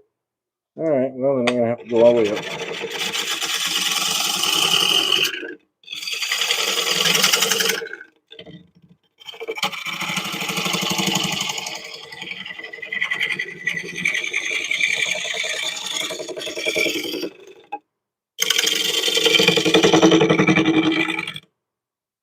Get close in here.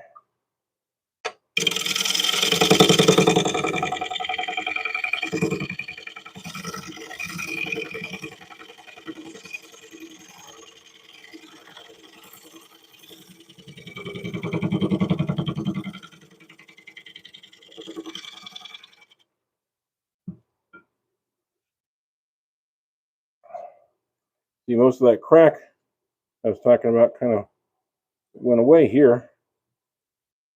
I didn't have to worry about that. Okay, well, it's going to be a rather small bowl, but I think we got a general shape. I need to do a tenon.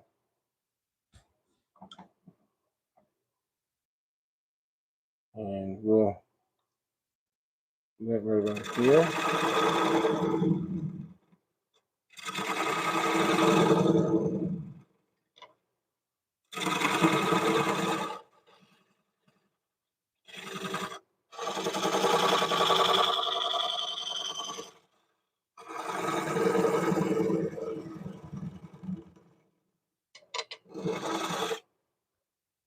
Okay, let's see where we stand there, size-wise.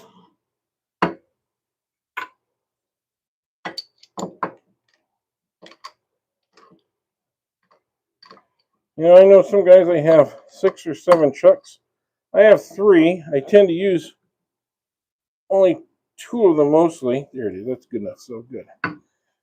So I usually use the third one as kind of a specialty one.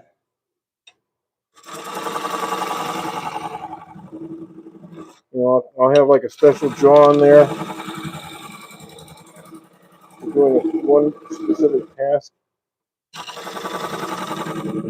And then I'll have one jaw that's kind of like a large, like, you know, for large holdings, and another one like this one for the small holdings.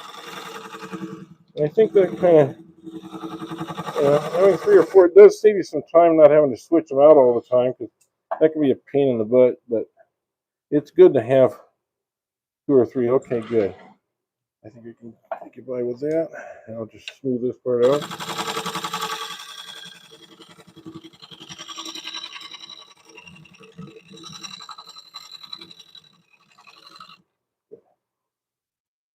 There we go.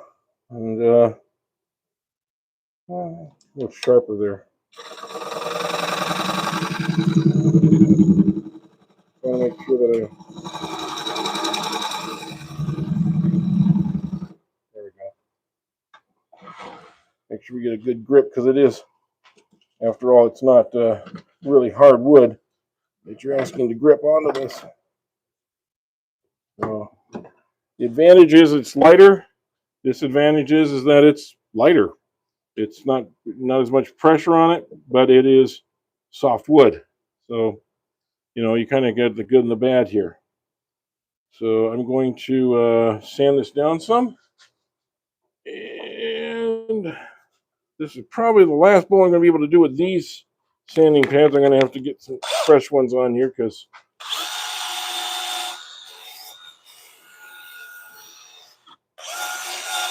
this was kind of, they only have a certain amount of useful grit, and then they start to get a little bit unstable. They have spots where they don't catch well. They get gooped up and things.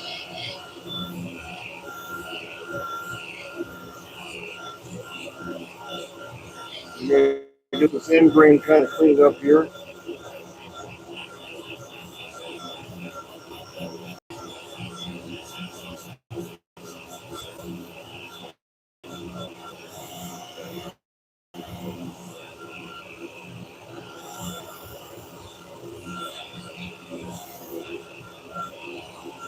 We can get some of this going.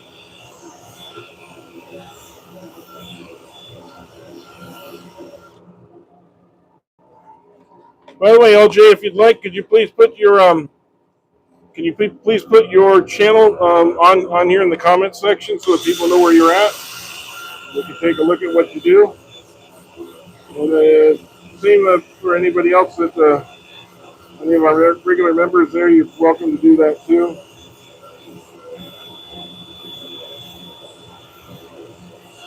So, in fact, LJ, I don't know if you've got 77 Rockets or Whacking Checks or Michael's, but Michael, if you're still on there, you want to put yours up there.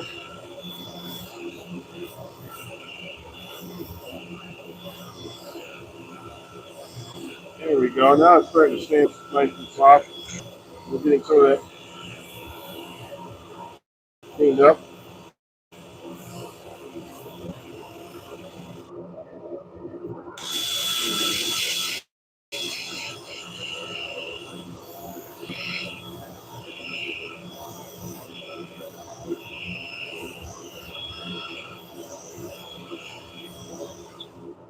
I'm going to be meeting with my local wood group, Sequoia Wood Turners. They have a great website, by the way, if you're ever interested in seeing what a wood turning group does. There's a lot of stuff on that website, and really enjoy meeting with those guys. We meet every 3 months, and tomorrow is our meeting day. If you don't have a local wood turning group, consider starting one. Guys, if you really reach out, you may run into a lot of people in your area that are wood turners that you don't know it. A lot of them don't think they're good enough so they don't say they're wood turners, but they got a lathe and they got a leather. And that's what we try and do here is try and do a little bit of teaching, showing people that they can too do it. Just have to have the wanna. You gotta have the wanna and the confidence in yourself to do it. Turning is not hard, but like anything else, there's a lot to learn. And the more you learn, the better you get at it. The better you get at it, the more fun it is. And that's kind of why I like to be turning. I like to have like to take something and bring the beauty out of it, as LJ was saying, or he was saying earlier.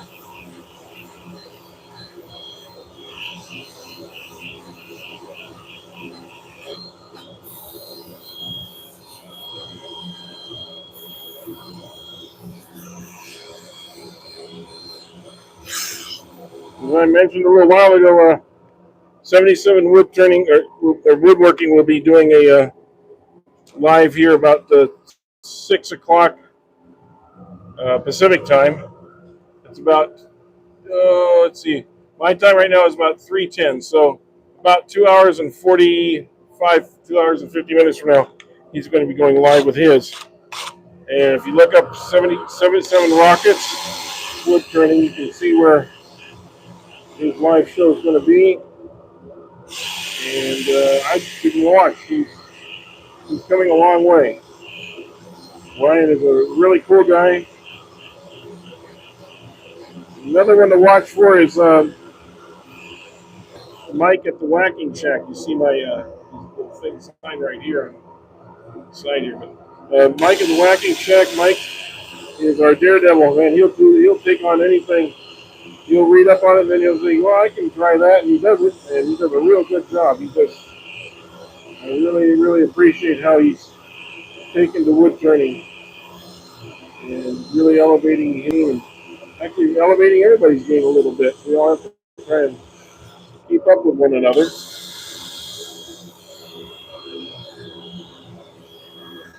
And LJ here, LJ's had a channel for a while. Well, he's a lot like me. We like to find found pieces on the ground, so to speak, but he also does some great segmented work lately.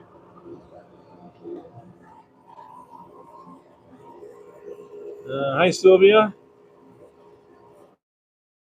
Rumpelstiltskin. I appreciate you still being around here. It can kind of get you to help moderate here a little bit, get people to hit the like button and sign up and so forth. I'd appreciate that. I can make you a moderator if you would like. Just let me know. I don't want to do it unless you say yes, I want to be a moderator, but let me know first.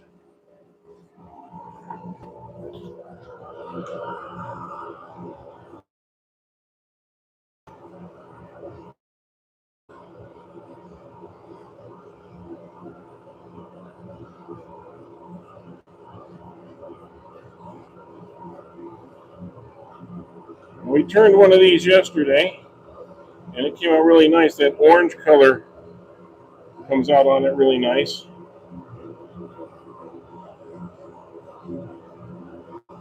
Looks like this piece is not going to be any exception to that. Yeah, get that noise out of the way.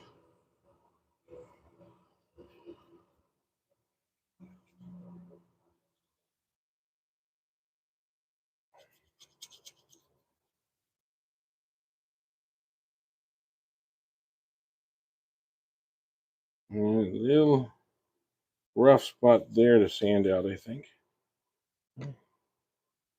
This what I like this first coat is it lets me know what we got going.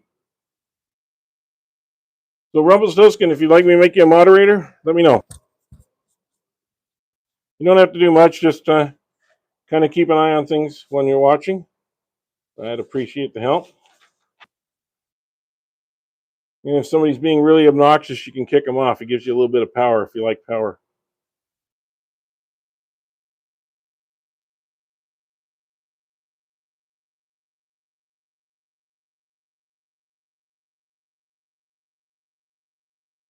There you go.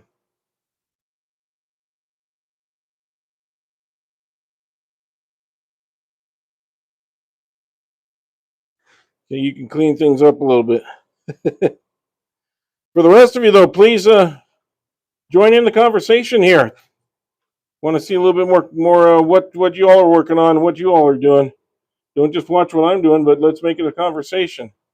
After all, that's a lot more fun than one old guy talking for 2 hours. That's not the most exciting thing in the world. Okay, let's see if we can get a little more conversation going in here. Here we go. I like this. It looks like a sunburst. I don't know if you can see that. I'm gonna change positions on the camera. Oops.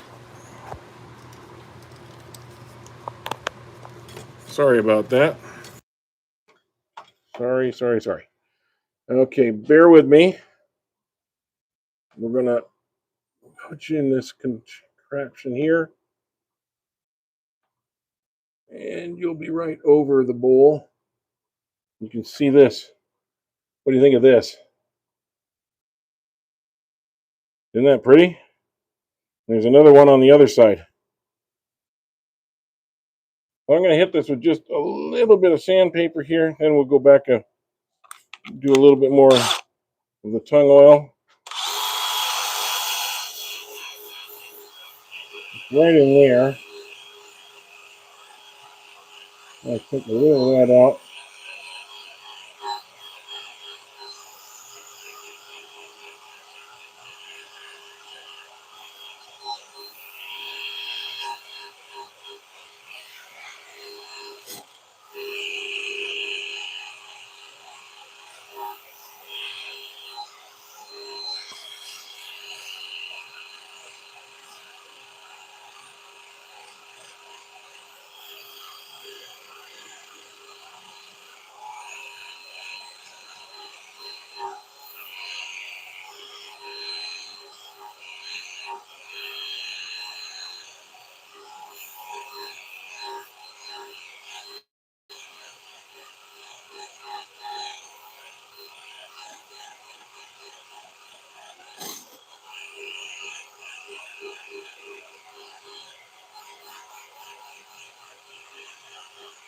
Want to get that. Those little lines that run This way there are little soft spots in the wood, sort of.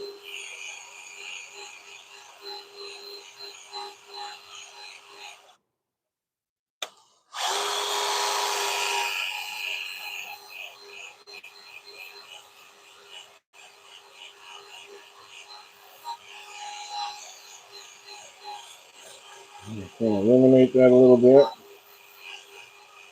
Eliminate a little bit down there.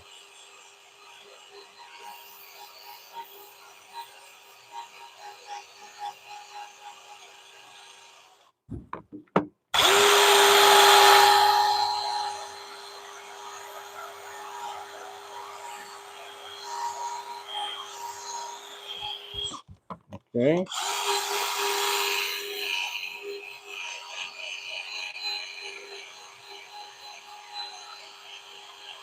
There we go. There. Oh, that feels nice. Okay, let me get another coat of this finish on here.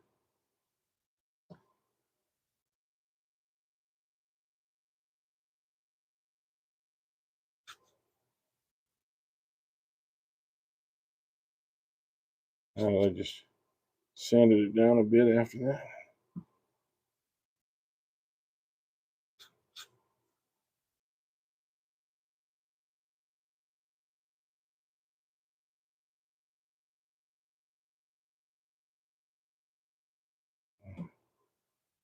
Try and get that little light a little better.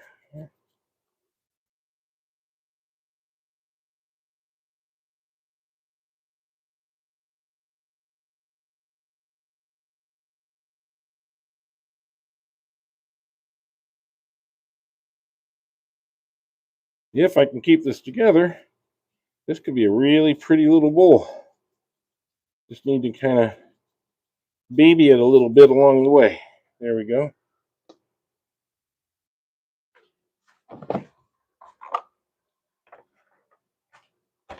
All right. Anybody else over here in the conversations? Okay, well, I'm going to clean up this I'm going to vacuum this up just a little bit while we're letting that dry. So bear with me a bit. Those of you that know this conversation, go ahead and not listen for the next minute. But for those of you that don't, this is my my vacuum cleaner that I've created, and I did a great video on it. The video called "A Quieter Dust Vacuum Cleaner, a Quieter Vacuum System." And what I did is I built baffles in the box to cut down, to break up the sound waves going through the box and coming out the other side. It did not affect the vacuum power at all. In fact, I only have to clean out my filter once a year, and when I do, it has about this much in it. That's about it. I mean, it is like very, very, very clean because the system that I have. Oops, didn't want to vacuum that up. Well, I have to get that out of the vacuum later. The system I put into place with the dust deputy on top that kind of breaks out all of the dirt particles before it goes into the vacuum. So nothing goes into the vacuum itself or into the filters. The filters stay really clean. The whole box stays really clean. I don't really need to even empty it out. Even though I empty a 5-gallon bucket of dust or of scraps every week out of there, I really don't have to ever hardly clean out my machine at all. And it has not affected not only the lifespan or the effectiveness of the vacuum at all. I think it's a really good system. And you're welcome to check that out on our channel. I got a short video, but I also got a longer video. The long video is not long, it's 4 minutes. And it kind of takes you through all the different parts of it. And you can kind of see how it was put together. It there's no step-by-step or anything because I built it over about a 3-week span of time when I had the time. But it really is, I'm really proud of it. It actually cuts about 30 decibels out of the sound and still gives me all my vacuuming power. So I can actually talk in the shop, not have to wear earmuffs to keep the squealing from making me deaf. Uh,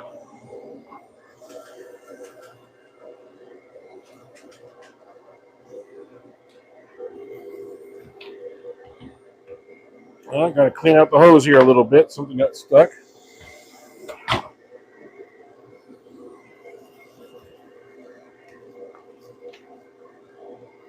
Turn it off. Relax it. Turn it back on again. And everything goes out. Here. I love a self-cleaning hose. You turn it off because it's kind of backed up a little bit. You turn it off so it relaxes the vacuum. Turn it back on, and all the particles. I wish we could do that to our freeways. Wouldn't that be great? You just say, okay, everybody shut off your engine for 1 minute, and when we start it back up, everyone's going to be flowing in the same direction again.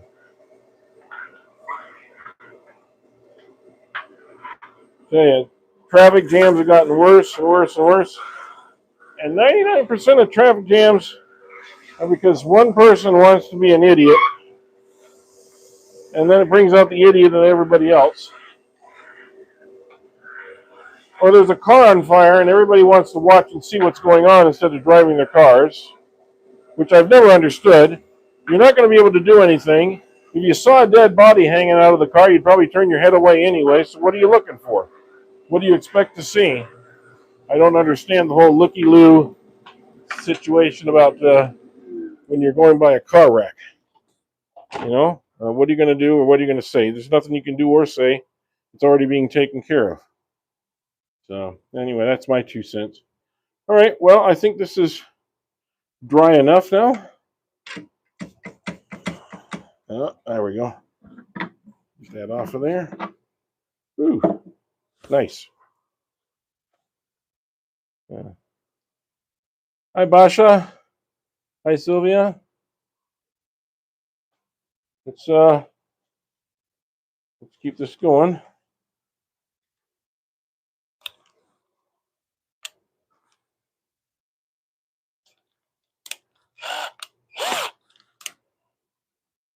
We will remove this. I'm going to move the phone back to where it was so you can see what we're doing. I think it's a better view. Right here. There we go. A little better view, right? Okay.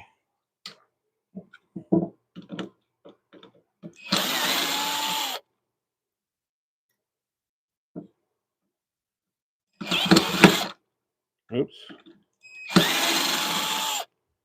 Helps if you know how to use a drill.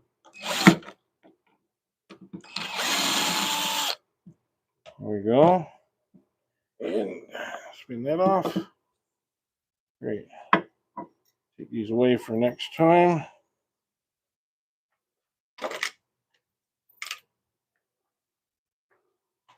All right. Now let's see if I did this right again. Kind of been on a roll lately, so I kind of hate to say it out loud. You know, don't want to jinx things, but lately these have been holding up really well.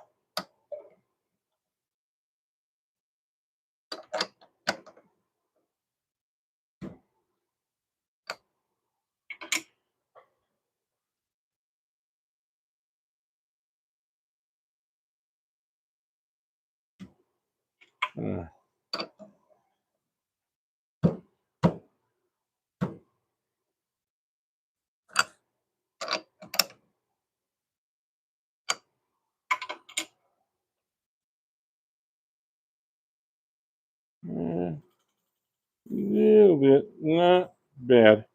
I can live with that. I can live with that.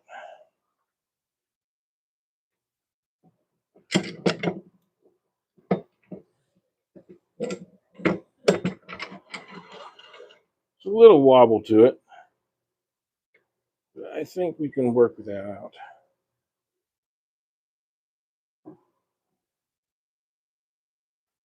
Put my helmet on here. Let's see what we can do. Let's see what kind of damage we can do here. Okay.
There we go.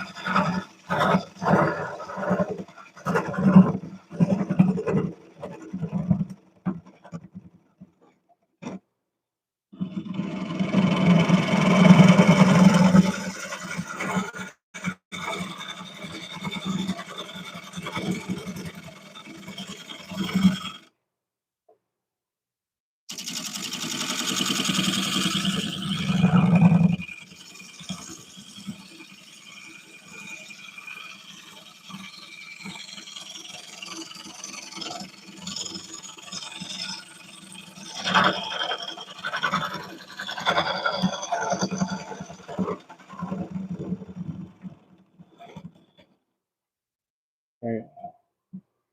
I know I'm hitting some hard spots here, right in there. And of course, that's a little bit of what is the pith. So as I go through this one, I want to be real careful when I'm entering the pith.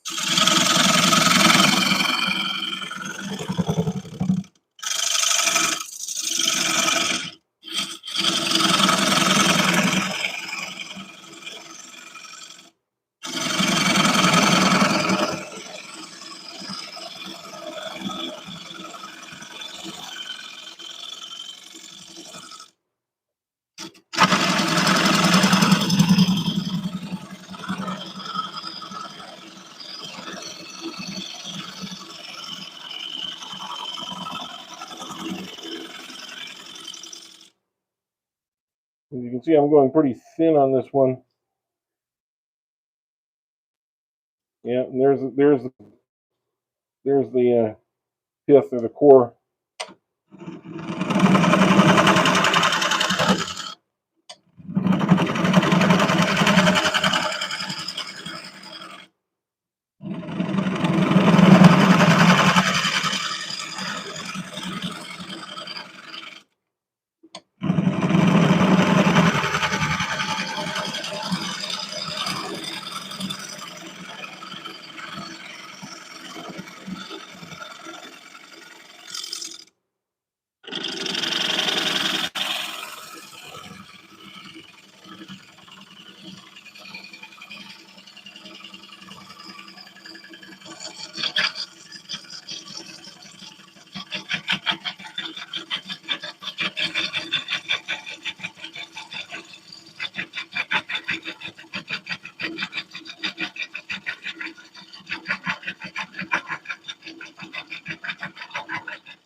Don't necessarily like taking big chunks like that at once.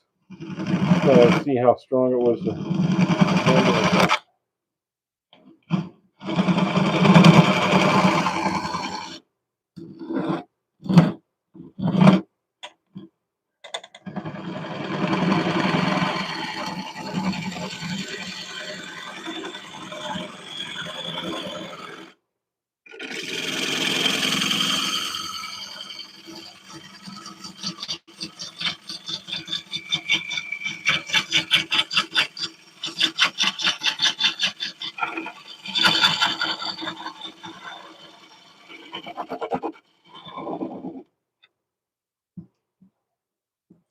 Well, now we're getting some blue color in there. Must have been some sort of mineral metal that came in at one time and kind of turned that color. Here's that pith, the bottom part of it. There's the top part of it. So we're getting to the underside of it.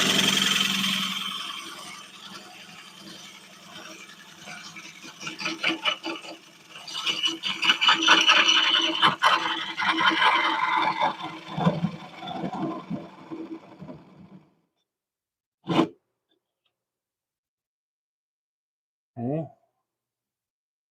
Gonna have to take this off. I saw that was a saw cut that was in there from I don't know where. I'm gonna have to get that cleaned up. So let's get that cleaned up now.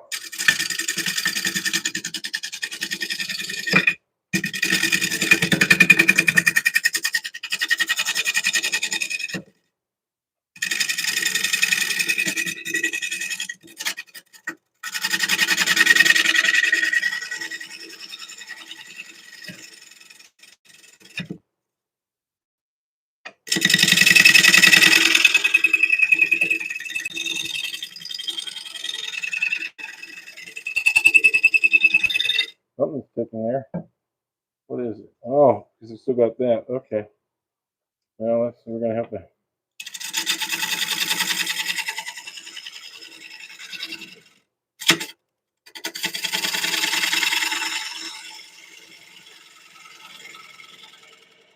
There we go.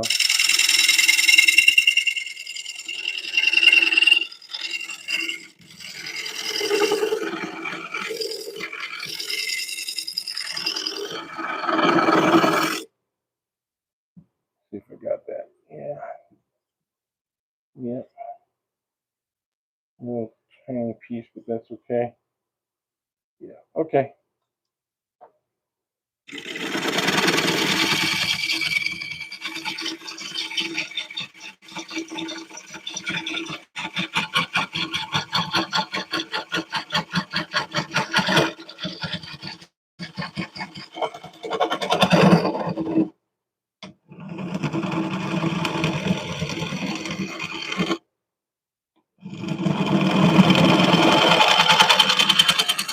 There we go.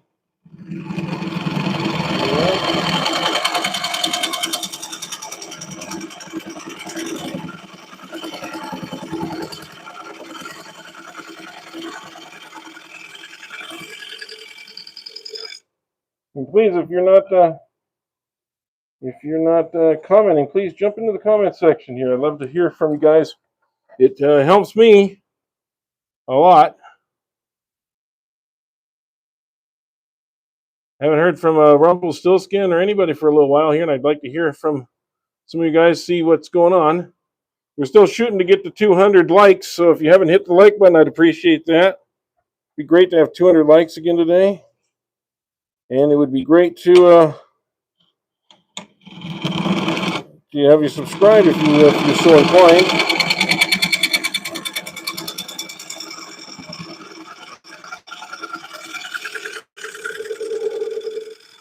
I do appreciate all of you being here and watching me and kind of encouraging me a little bit, but again, the comments help a lot with that too.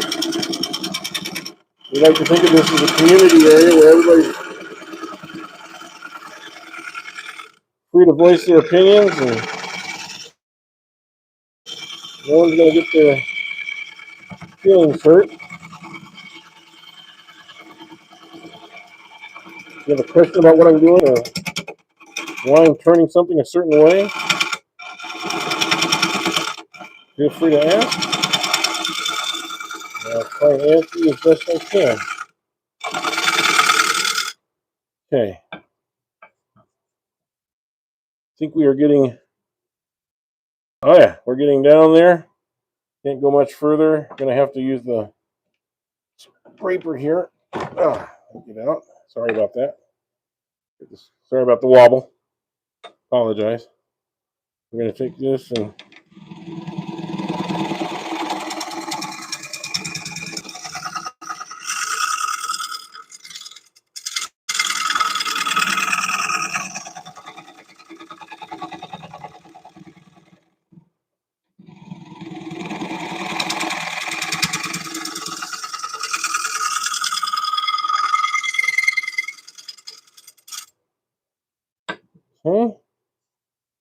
That's nice and fluted out. That looks good.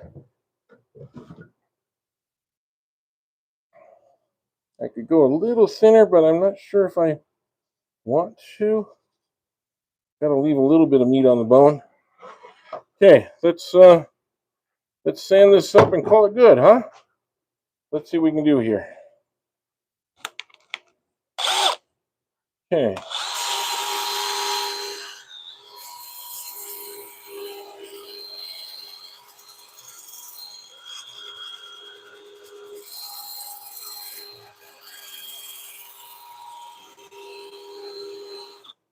Turn this on here.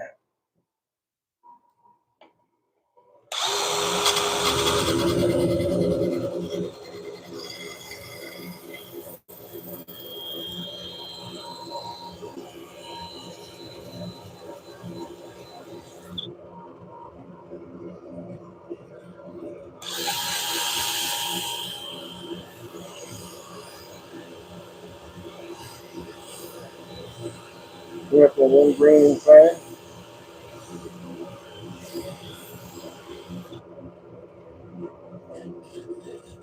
Yeah, that feels good already, and it's not even to the finer sanding yet.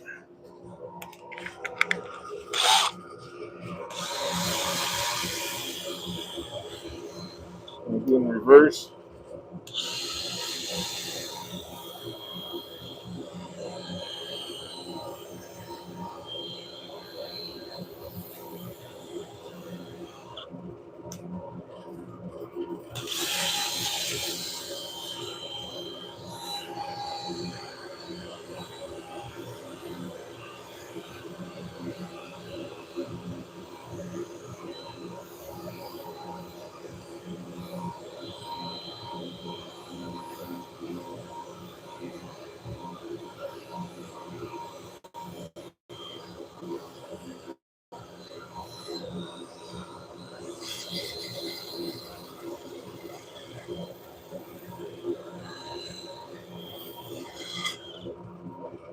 Okay,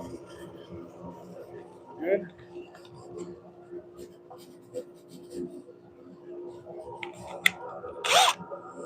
And then we'll do a final sanding here, just real quick.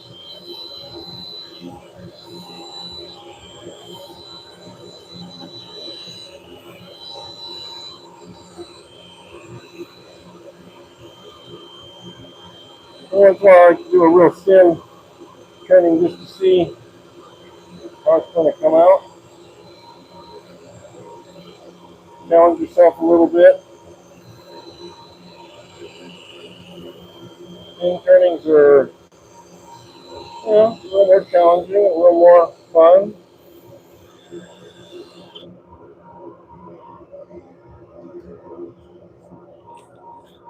LJ, I don't know if you're still in here, but I know you know what I'm talking about. Since I started to do moderation on number one YouTube channels, I've come across so many people saying weird and forbidden things without them to be sorry. So if you need to, you know what, Matt, I'm going to take you up on that offer. As long as you're respectful to the people and they're respectful back, I have no problem with that. I don't get my feelings hurt, and you probably shouldn't either. But yeah, we certainly want to keep it clean for the family. You know, Bailey Woodworking, he does returning. But somebody's already said, I want you to lose the finger. No, sorry, guys. If you don't know the story, these two fingers went through the bandsaw and they had to be reattached. I used them; they're good now. They had to reattach and take a tenon and bend it on here and pin it in. And my therapy was playing my guitar, which I still play my guitar, and I can still hit the stretch the four frets. So all is good. But scary deal when you watch your hand going into the bandsaw and there's nothing you can do about it, and you know it's doing it, and you just see it in slow motion going right into the bandsaw. So if you watch a couple of my videos on safety, you may get a little more of that story. But you won't get any of the pictures. Obviously, I keep those pictures for myself. But every once in a while I go to the bandsaw, and it's been 3 years or so since I did that. My wife still says, "Be careful on the bandsaw." Yes, honey. Be careful on the bandsaw. Yes, honey. It's a constant conversation piece. So no, I don't plan on losing any fingers. And quite honestly, your chances of losing a finger when turning are pretty low. Getting hit in the head because you didn't put your mask on or something, that's a different story. I am a big believer in wearing a mask and wearing this apron too. It does, not only does it keep your clothes cleaner, it is an extra added protection. I was a catcher in baseball for many years, and I'll tell you what, you learned a lot the value of having a chest protector as a catcher, especially going way back to little league when people would hit a ball and then they'd throw the bat, and you didn't know where the bat was going to go, and so sometimes they'd hit you in the shins, they'd hit you in the head. They'd go all over the place. Little bats, they when they get a hit, they were so excited they just fling the back wherever it goes. So me and the umpire were sometimes doing a little dance in the background while everybody else was watching the ball. But that being said, I have no problem wearing my mask, and I will do that anytime I can. When I'm out and using a chainsaw, I wear a mask on that. I don't like stuff flying into my eyeballs. And any of you that have had eye surgery know how important it is to keep your eyes covered and protected. So, good point, Matthew. I appreciate you bringing that up. Hope I answered that sufficiently.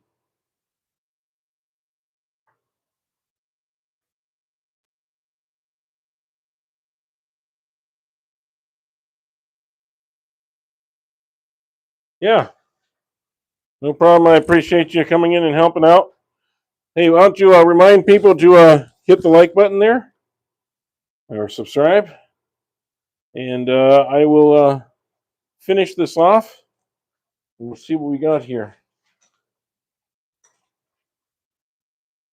These, by the way, if you've not seen one of my recent videos, these are surgical towels. They have no lint. You can buy them off of Amazon and other places. They come in a big stack. They're dirt cheap. They're like $1 or so a piece or something like that. They last a long time. You can wash them. Yes, they were used possibly for surgery, but they were clean sanitizers. They're perfectly like brand new towels, but they don't reuse them. So I use them for this, and it's great for using on putting on wiping down finishes and things like that.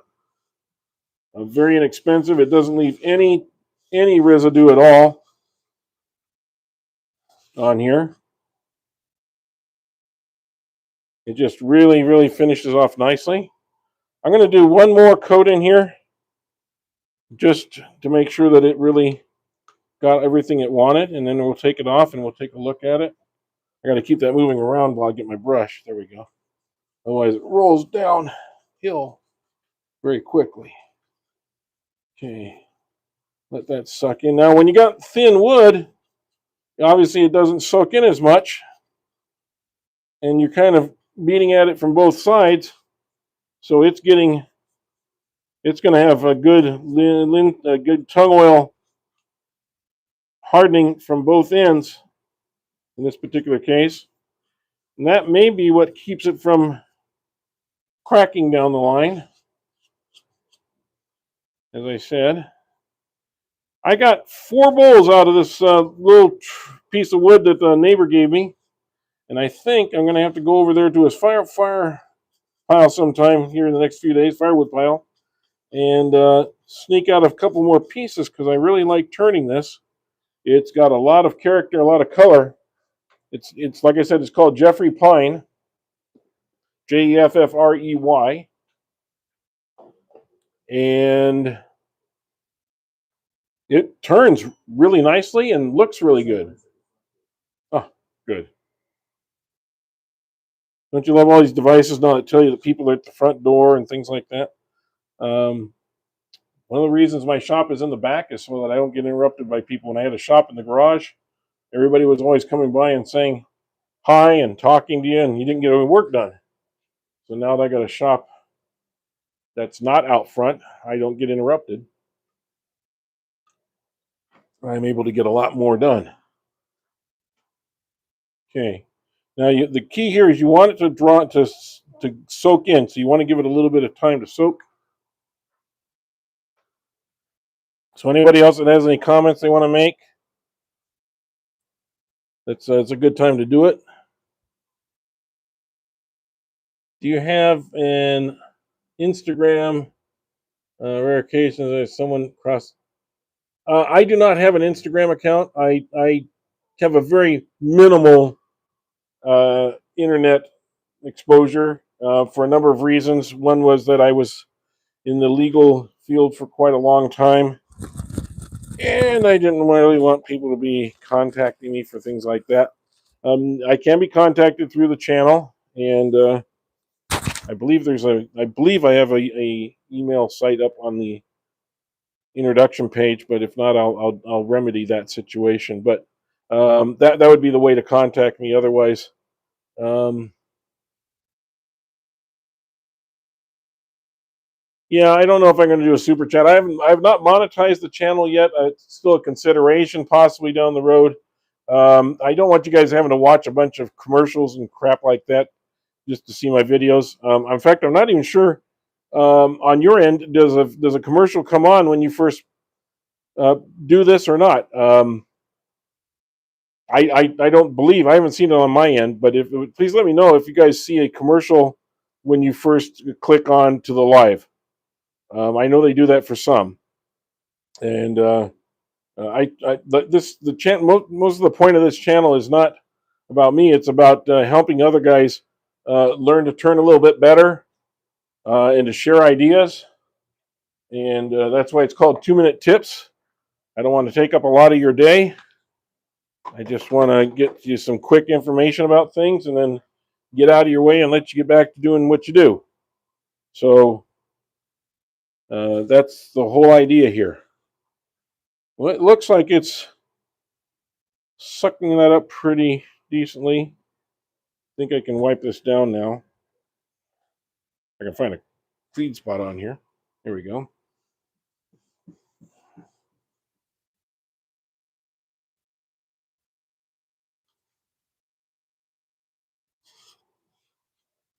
Okay, I'm going to let this spin up.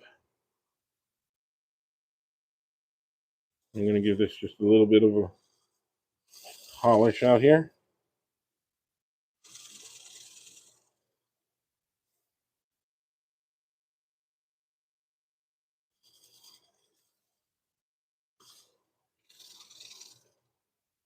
Okay.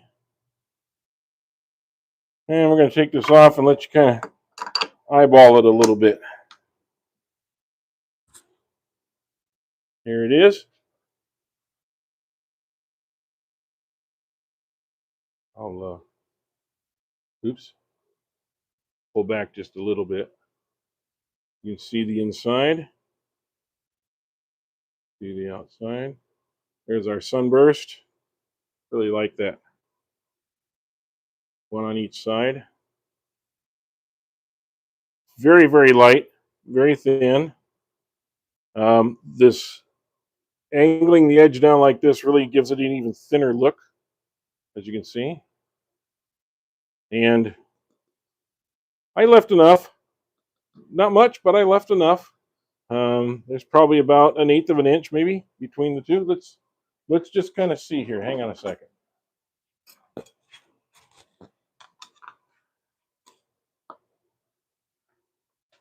Well, there's more than I thought. Get in the right spot. Yeah, it's more like about 1/4 of an inch or so. But I could have gone a little bit deeper, but I don't think I need to. This is such a light bowl; it only weighs maybe 4 ounces at the most. But it's a nice deep little bowl for its size. When you look at the size of the opening and the size of the side, this was really a pretty good proportioned bowl. In fact, this almost looks like somebody painted it on. So I really kind of just like the whole idea of it. And I'll probably put this in my craft show next week. I think I could probably get, what do you think? 20 bucks? 20 bucks for this? Not bad for a piece of wood that you found on the ground, right? And we have this other one from earlier today, if you didn't see it. This is what, after it's been sitting for a couple of hours, you can see the color in there. And it is really smooth. I mean, this feels like glass smooth. This feels silky, but this feels like glass on the inside. And I'm going to have to work on the outside just a little bit more, buff it up. And we'll probably get there. We'll use a little polishing on there and get it up. But I think this is a really nice little bowl. So, 2 bowls out. I want to thank everybody for being here today. Matthew, thank you for your help. And you think 30 bucks, huh? Well, maybe so. We'll see. It's gonna be a lot of seniors at this show, I think. So they don't part with their money quite as easily as some others do. But we'll see. I've got about 70 or 80 items to put out in the show, and it's only a 5-hour show. So we'll see if I can sell some of it. But I really appreciate you guys watching today. We will be on next week, Thursday, hopefully at 3 o'clock. I may be a little bit late because that's the same day as my craft show. So if I am, please bear with me on that. But I really appreciate you all being here. I see 169 on my side. I see about 169 likes. But if you haven't hit the like button, please do that now. And we will be talking to all of you soon. Thank you.